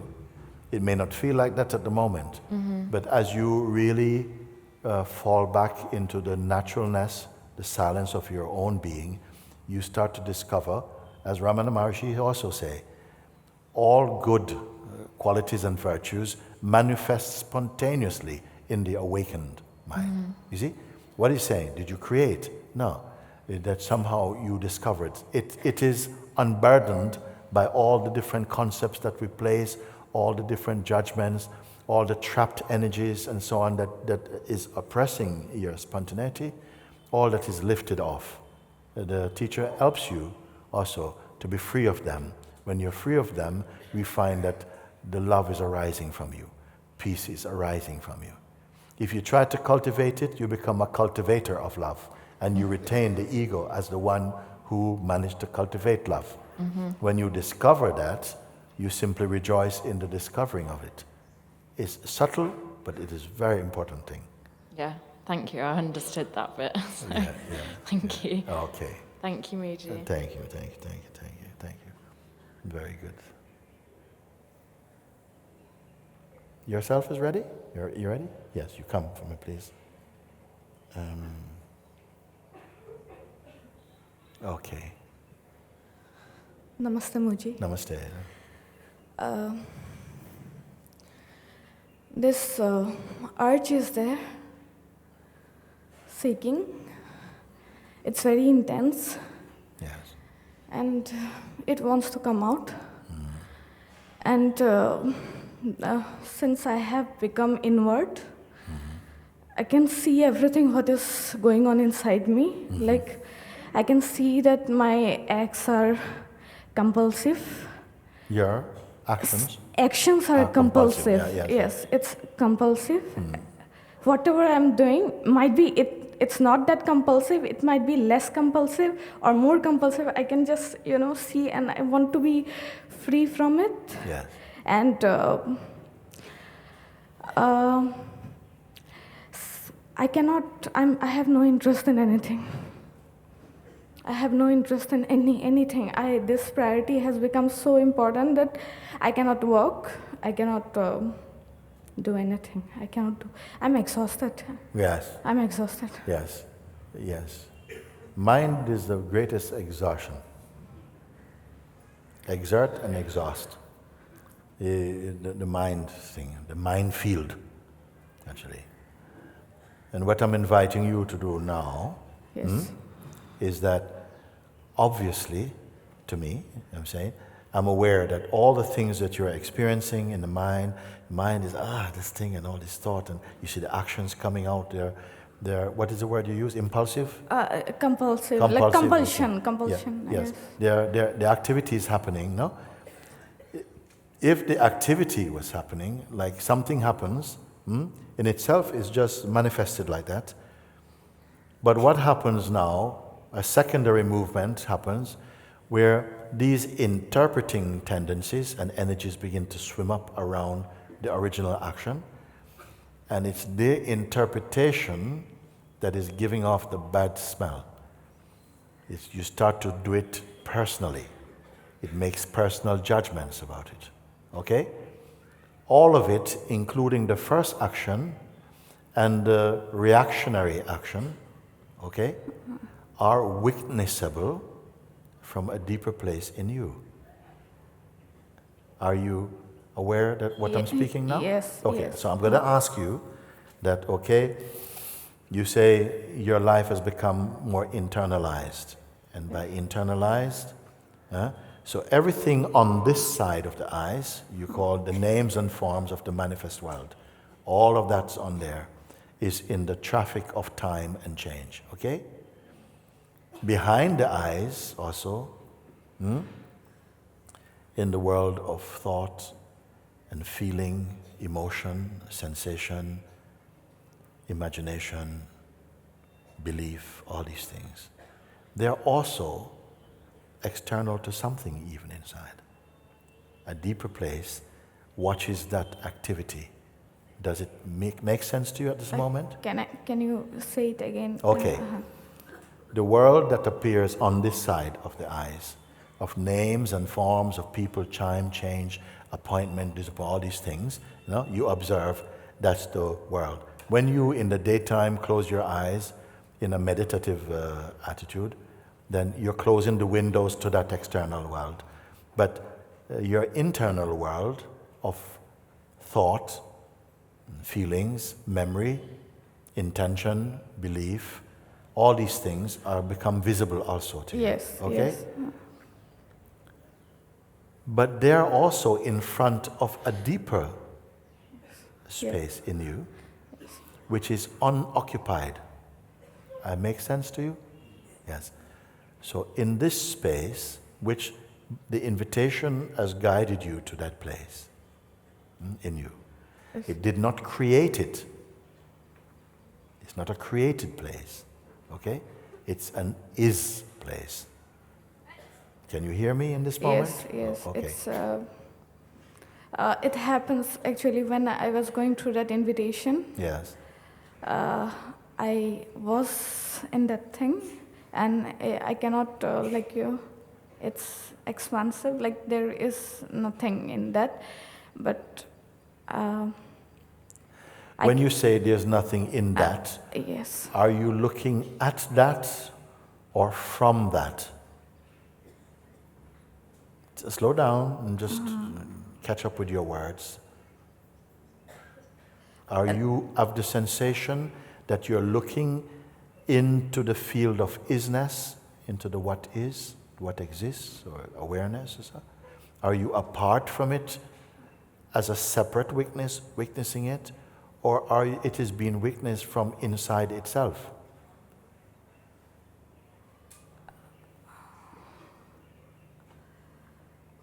Are you a visitor there? Are you a tourist there? I visited, but I came back, I guess. Yes. Because the I that came back, yes. Is it not also watched from that place? The one that seemed to enter that space and then appear to leave that space? That position that you become so familiar with associating with yourself and your being, which I'm pointing to, that is also a phenomenon being witnessed. It's very crucial if you understand this or not.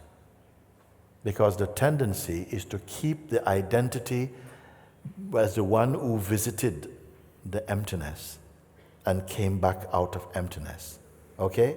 Rather than, what I'm pointing is that the one who says, I went into that state, but I came out again, is actually an activity watched from the emptiness you are. Does anybody get it? You. Yes. You will have to sit a little bit. Keep listening to it to establish your true position. We are all suffering from person poison. Overdose of person poison. That all your life is being lived in the mode of personhood only. The person is also a mode of consciousness, but it is a very limited mode of consciousness. As you begin to witness the person and its activities, automatically you find yourself in the position of the witness or the observer of that sense of personhood. Have you come to that place yet? Yeah, I can that second bird of yours. Yes. I can be that second bird is there, but I can also see sometimes that this second bird is also perceived. Yes. But I cannot go there. I cannot be there. Well, then how is the ability to perceive it, where does that come from? You say even the second bird position is also perceived, okay?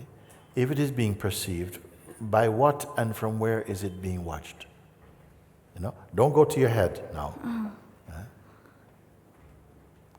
if we gave in the illustration that the first bird, building a nest and so on, represents our active life in the body, living and relationships and friends and job and travel and all of these things, the things that most people, the function of the life and their involvement in the life, that's one stage.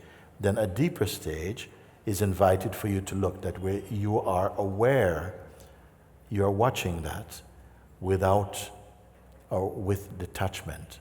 So that I'm calling the second bird that quietly looks. It's not doing so much, it only observes. Then you say, I can find that position within myself also, where I'm able to simply observe without becoming involved in the activity, just quietly, detachedly observing, okay? And now you say, I am also able to observe that this position of the second bird, which is observing, is itself observable. At the point where the second bird, which is the witnessing of all that's going on, that witness is itself witnessed. Confusion? Okay. If the second bird, which is also a much more beautiful position than the one that is actively identified with everything it's doing, the second bird can observe a world where the functioning of life is taking place, but it is not emotionally attached to the activity. Nevertheless, the activities, unexpectedly, they begin to shine even more better when there is not emotional investment or egoic or personal identification with the activity. This is experience or not? Yes. So if the second bird itself, which is a position that you have understood now, which is a much more open and expansive position, where you feel also it is not a curse against activity.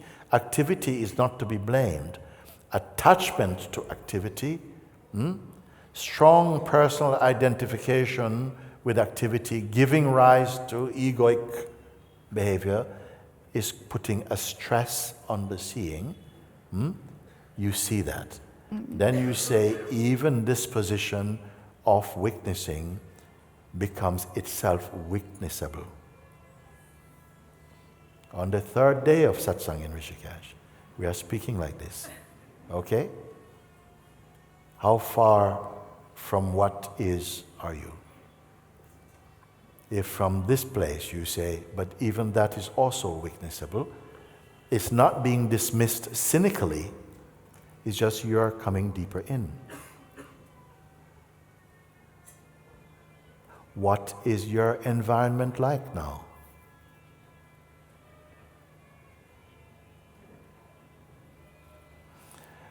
A great saint, Saint Francis of Assisi, he say, what you are searching for, what you are looking for, is already where you're looking from.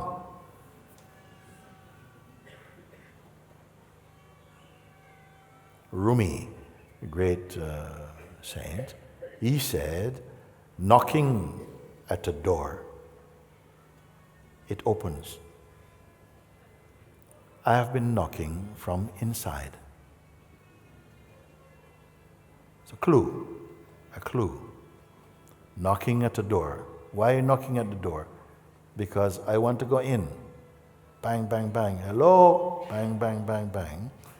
The door opens. The door had to open for the third statement to be made.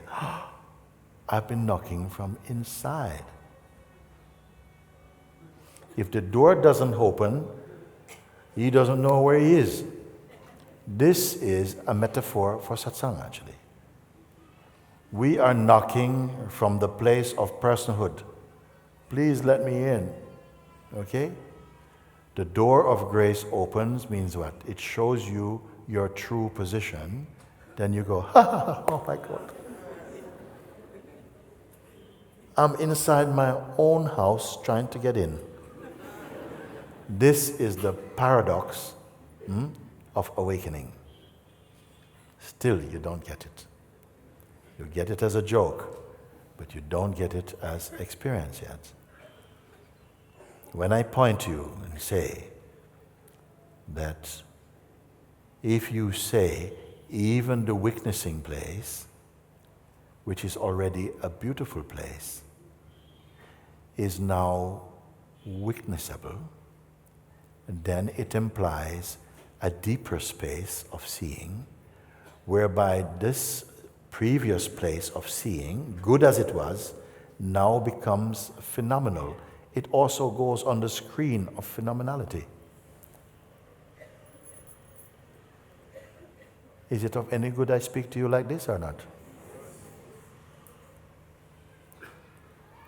This is immediate sadhana, meaning that as you see, so you're free.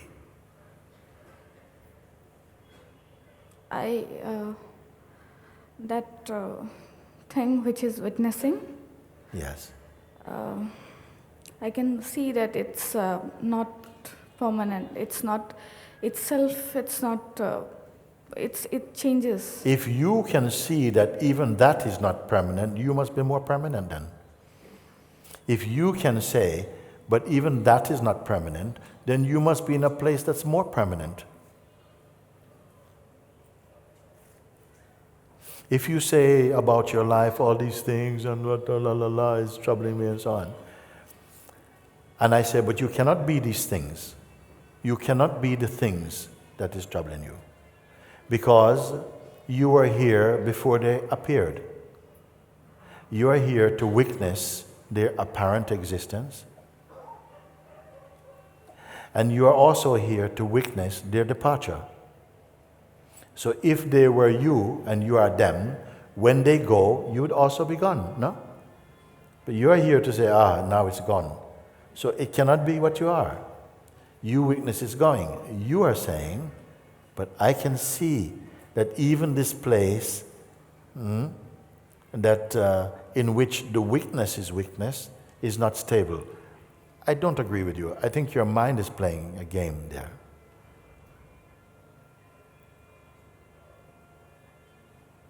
Because it's working through the intellect, it's saying, yes, but even that I can see. You being what? To see it. You being what? To see the formless place in which all forms are seen. You're saying this formless place also is witnessable. So you are what? Form or no form?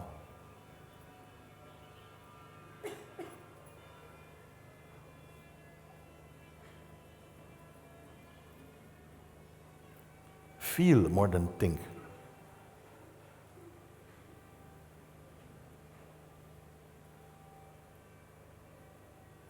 Because if what you were saying was true, you would be standing there as a being full of light and peace. And I'm not getting that reading from you. So therefore I know it's coming from your head.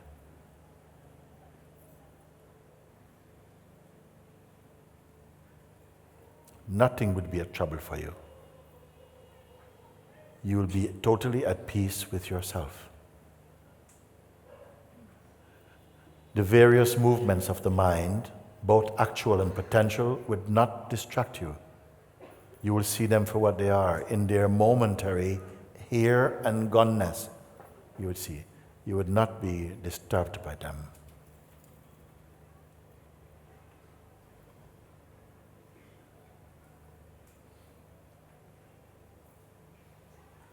Rather, you should be saying, my mind is playing tricks even here. Sometimes I tell you like this, no? That so cunning is the egoic seed. That sometimes it is as though it can slip behind the eyeballs of the seer and say, look, nothing. But because of the truth of what you are, you'll find something, whoa, and you pluck him out. This is the power of the discernment that is in you, in your authentic seeing. You'd be able to see that, wait, is my mind is saying all these things like it can see the ultimate and all this type of stuff. If you can see the infinite and the ultimate, where are you standing? Can you stand outside of the infinite to watch the infinite? This is common sense question.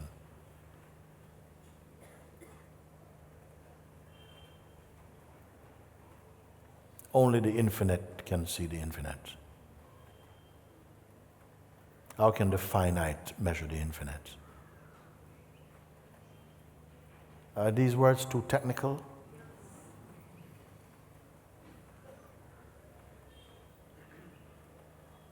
Drop all of this stuff. Yes, don't give any more attention to that.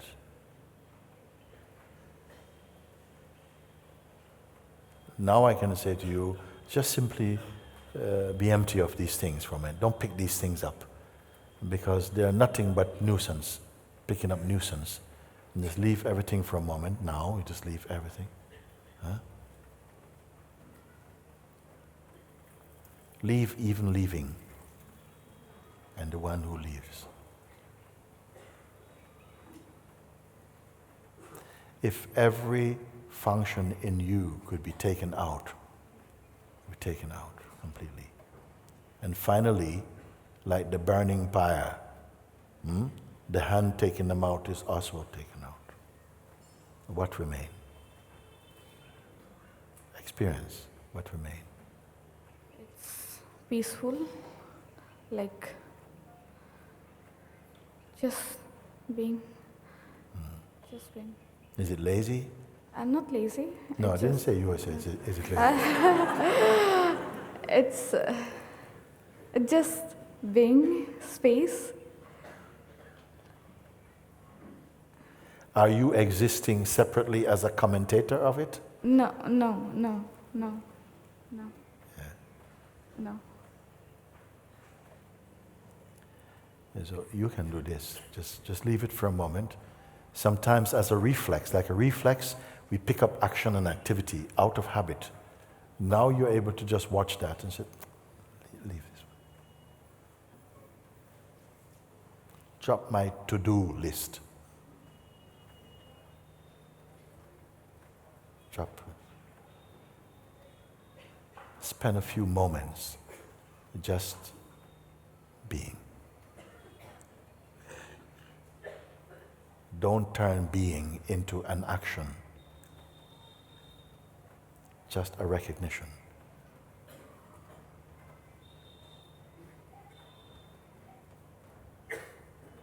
Watch the tendency to expect or to feel, okay, I've done this, what's next? No next.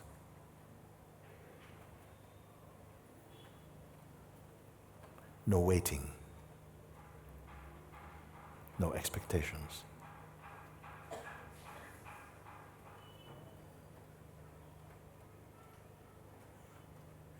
No person to do or not to do.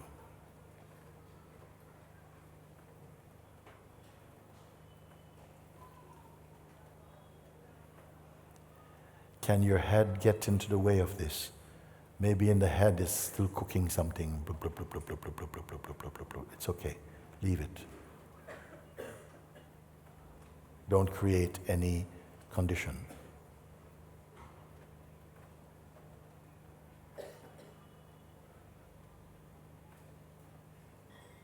And you're not stapled in any position.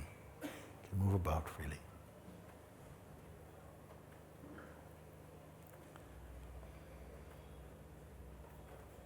And don't call this anything, meditation. Don't, just be wordless about it. Grace is with you. Try and move for the rest of this day in this silent attitude. And see if you live a lesser day.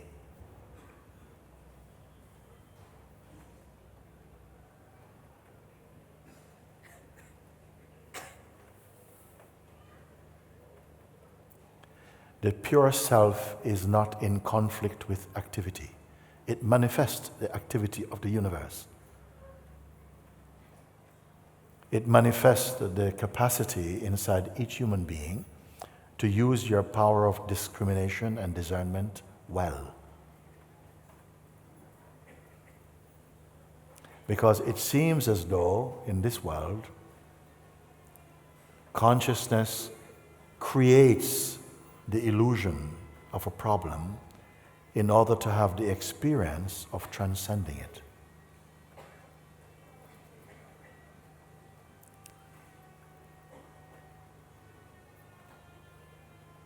And whilst seemingly engaged with activity, although the activity is the outpouring of the vital force, which is the animating power of the universe, gives rise to the sense of a private doer.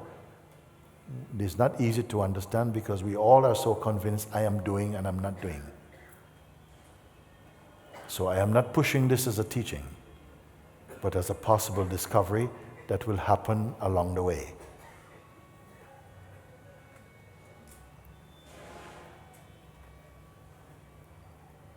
But quietly one finds oneself observing more than identifying with activity.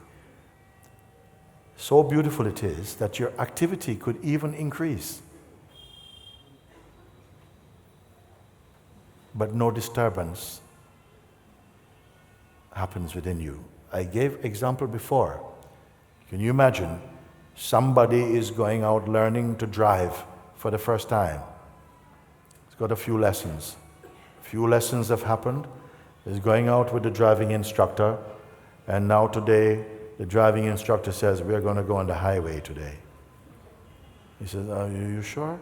I think I'm ready. He said, no, you go. Come, I'm with you. So off they go on the highway, driving. Remember, mirror? That should be encouraged more in India, by the way, a little bit. Mirror, signal, action. You got all this. But today, it starts to rain for the first time. Rain is coming a little bit. Driving. Instructor says, put on windscreen wiper. You said, sorry, where is it? No, keep your eye on the road. It's right there. Put windscreen wiper. Windscreen wiper starts to move. And the driver starts to go with the windscreen wiper. The driver said, no. Keep your eyes on the road. The driver says, sorry, can I turn it off, please? And no, rain is coming. Fix your attention on the road, and the car will be straight. Yes, but could you slow it down a bit? No. Keep your eyes on the road. Other drivers are coming. Can we go back on this? No. Keep your eyes on the road. Then at some point, spontaneously, focusing happens. And then it doesn't matter how fast windscreen wiper is going.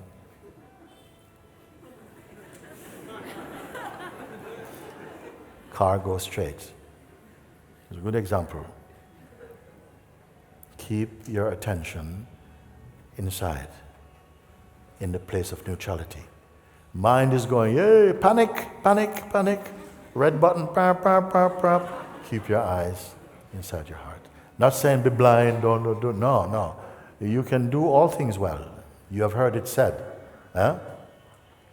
Doing nothing, yet nothing remains undone. Another paradox that will become your discovery. You stay centered in your own self. Don't panic, because mind will come and the only way you will fail is when it succeeds at convincing you that you are a person. And all problems are person-based. When the mind comes in this way, if you don't go into personhood, because it cannot intimidate the natural self. It can only intimidate the idea you're holding on to as to who you are. And that is personal. When you look from the place that I'm pointing, you are watching all these things in a very panoramic way, and you don't panic. When the right action is to be taken, the right action occurs.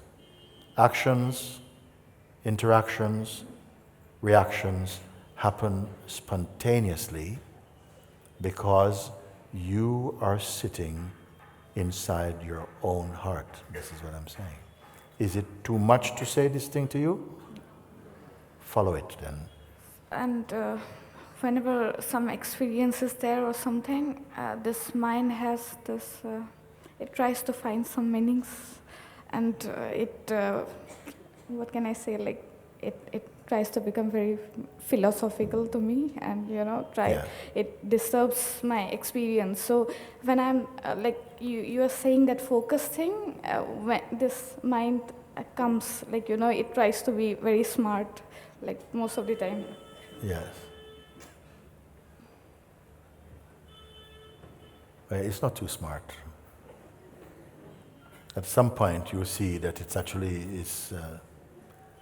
not a big deal for you. At the moment, it can snap its finger and you respond to it. But as you become more familiar with your natural state, this virility and power inside the mind, it will diminish. It will diminish, and it will diminish right here as we are here. You will see. Okay? Okay. Thank you, Mooji. Thank you, Mala. Thank you.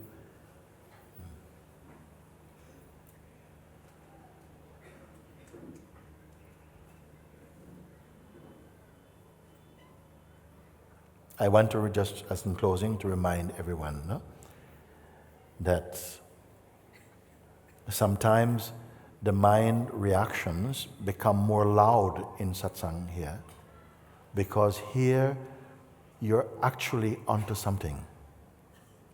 It really is possible to awaken to what you are. And it is as though, as the light of consciousness begins to scan internally for the seeds of personhood, natural thing happening, then sometimes we detect some of the investments that is holding the beingness hostage because we are attached to some projections and so on. My encouragement is just to keep offering them up to life, to God, to existence. Just say, okay, but I must go beyond this also, as possible. Don't be afraid, because sometimes in the mind might come a fear like, if you do this, something bad is going to happen. It is not true.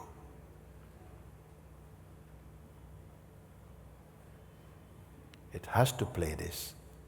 And I don't even want to look upon this as a bad thing, because I know you have the power to transcend this. It will present certain attachments within you as though they are truths, and that you are going to be at a disadvantage by offering these things up. But again, I'm encouraging you. You are on the right track. Just stay in your place and observe how these things begin to diminish, and in their absence shines the true presence that you are. And remember, all the benevolent forces of the universe is with you. May I say, all the good forces of the universe is with one, because it knows the human life of consciousness is not an easy one. It is not an easy one because of the power of the senses, the capacity of consciousness to be diverted into streams of mental projection and fantasies and identity. For a human being to overcome these forces, it is the highest accomplishment in the human kingdom, a human being discovering their original nature. All the things you can get in this world cannot compare with one who is free from desire and attachment to perishable things. We also have this garment of a human body. It is a perishable thing. Our mind and mind activity, it is perishable things. But the imperishable dwells inside. And this is the thing to be discovered, because it is the very imperishable that is wearing the mask of personhood for a few seasons, which we call a lifetime. And in this lifetime, make use of your ability that is awaking in you right now to discern your true position. And wake up while there is still life in this body, while this body is still warm. Discover the imperishable self.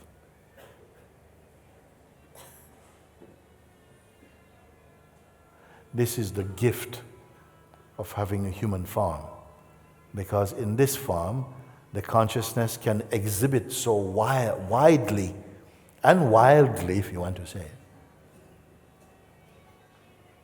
because it has the capacity to transcend its projections. But it must again return to humility and openness. It must be free from the seed of arrogance. And if you're free from the seed of arrogance and pride, then all this becomes yours again. All this becomes your kingdom. You clean your world. It may seem, whoa, these are big words for small me. But I remember something that Guru Nanak said once. He said, even great kings and emperors and all that they possess does not compare with an ant filled with the love of God. Reflect. Reflect. You have within you the capacity to transcend all that comes to you on this planet. You have it. This season has been offered to you to give a little time to looking. I know some of you have had to make sacrifices to come here. I know some families, husband has come this time, wife is at home looking. Husband has to go home so wife can come. People have made these adjustments so that they can give some direct time to looking inside their own being. God bless you richly and raise you up in your consciousness to comprehend and follow these simple pointings, because they have come from grace. To facilitate, because today human beings have got much shorter attention span. So things and teachings and guidances and meditations like the invitation have come from God, from a grace, to help us again to reawaken to the timeless within ourselves. But your mind, you must overcome the challenges, the distortions, the distractions that it would pull up in front of you. Not because you are weak, but because the spirit in you is great. So I don't know if you hear the words I speak to you in the way that they come from me.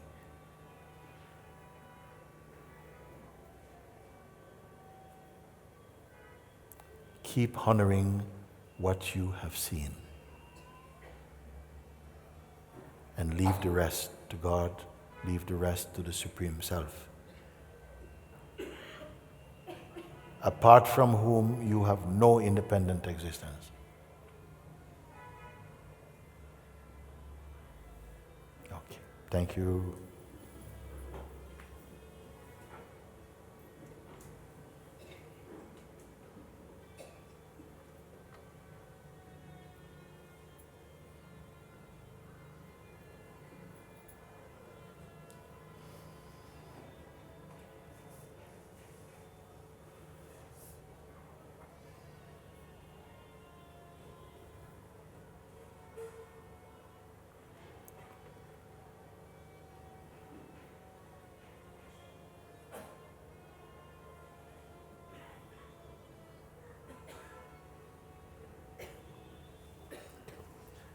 We have some music. Music is coming for those, please. Thank you.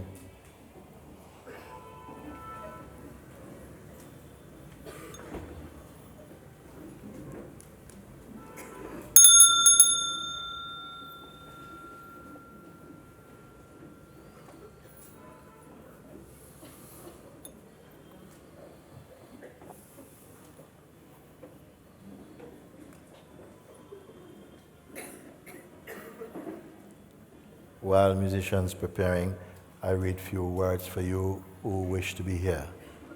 Knowledge. Ashtavakra say, I am boundless space. The world is like a clay pot. This is the truth. There is nothing to accept, nothing to reject, nothing to dissolve. I am the ocean. All the worlds are like waves. This is the truth. Nothing to hold onto, nothing to let go of, nothing to dissolve. I am like the mother of pearl. The world is like a vein of silver, an illusion. This is the truth. Nothing to grasp, nothing to spurn, nothing to dissolve. I am in all beings, and all beings are in me. This is the whole truth. There's nothing to embrace. There's nothing to relinquish. There's nothing to dissolve.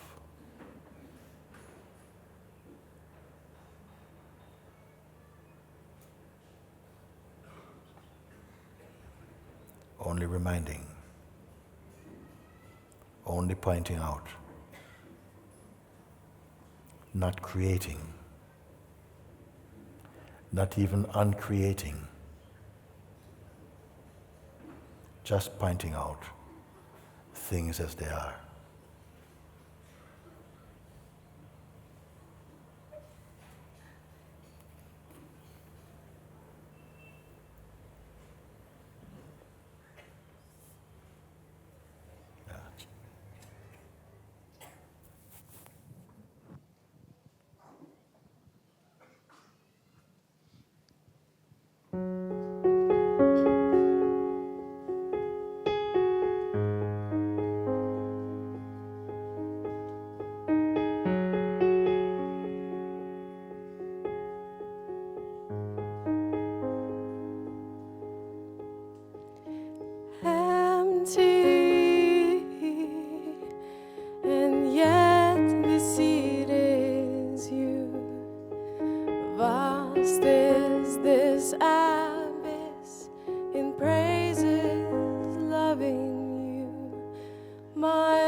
with eyes of your heart, complete in sense of being.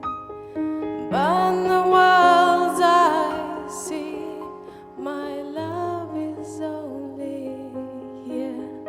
I came here to find him and let the Lord breathe free.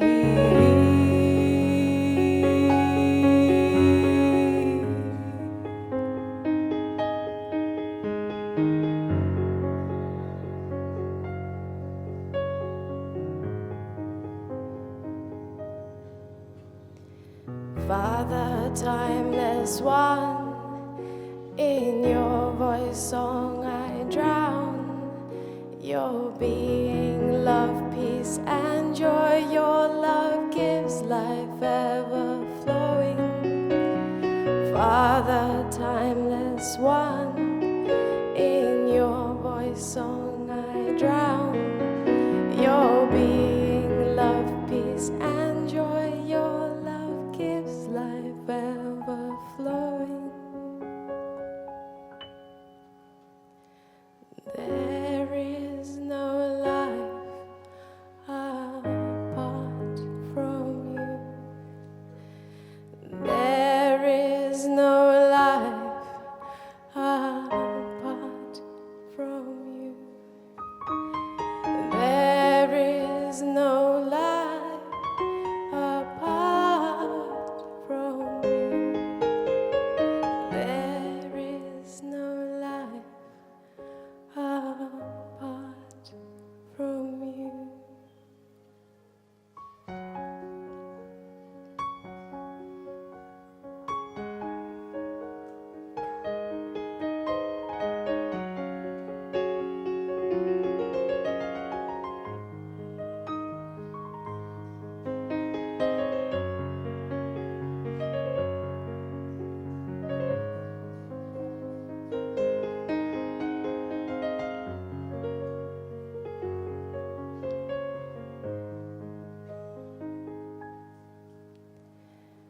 Empty, and yet the seed is you. Vast is this abyss in praises, loving you. My love has no name, he's everywhere, he is space. I came here to find him and vanish in his grace.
shawl.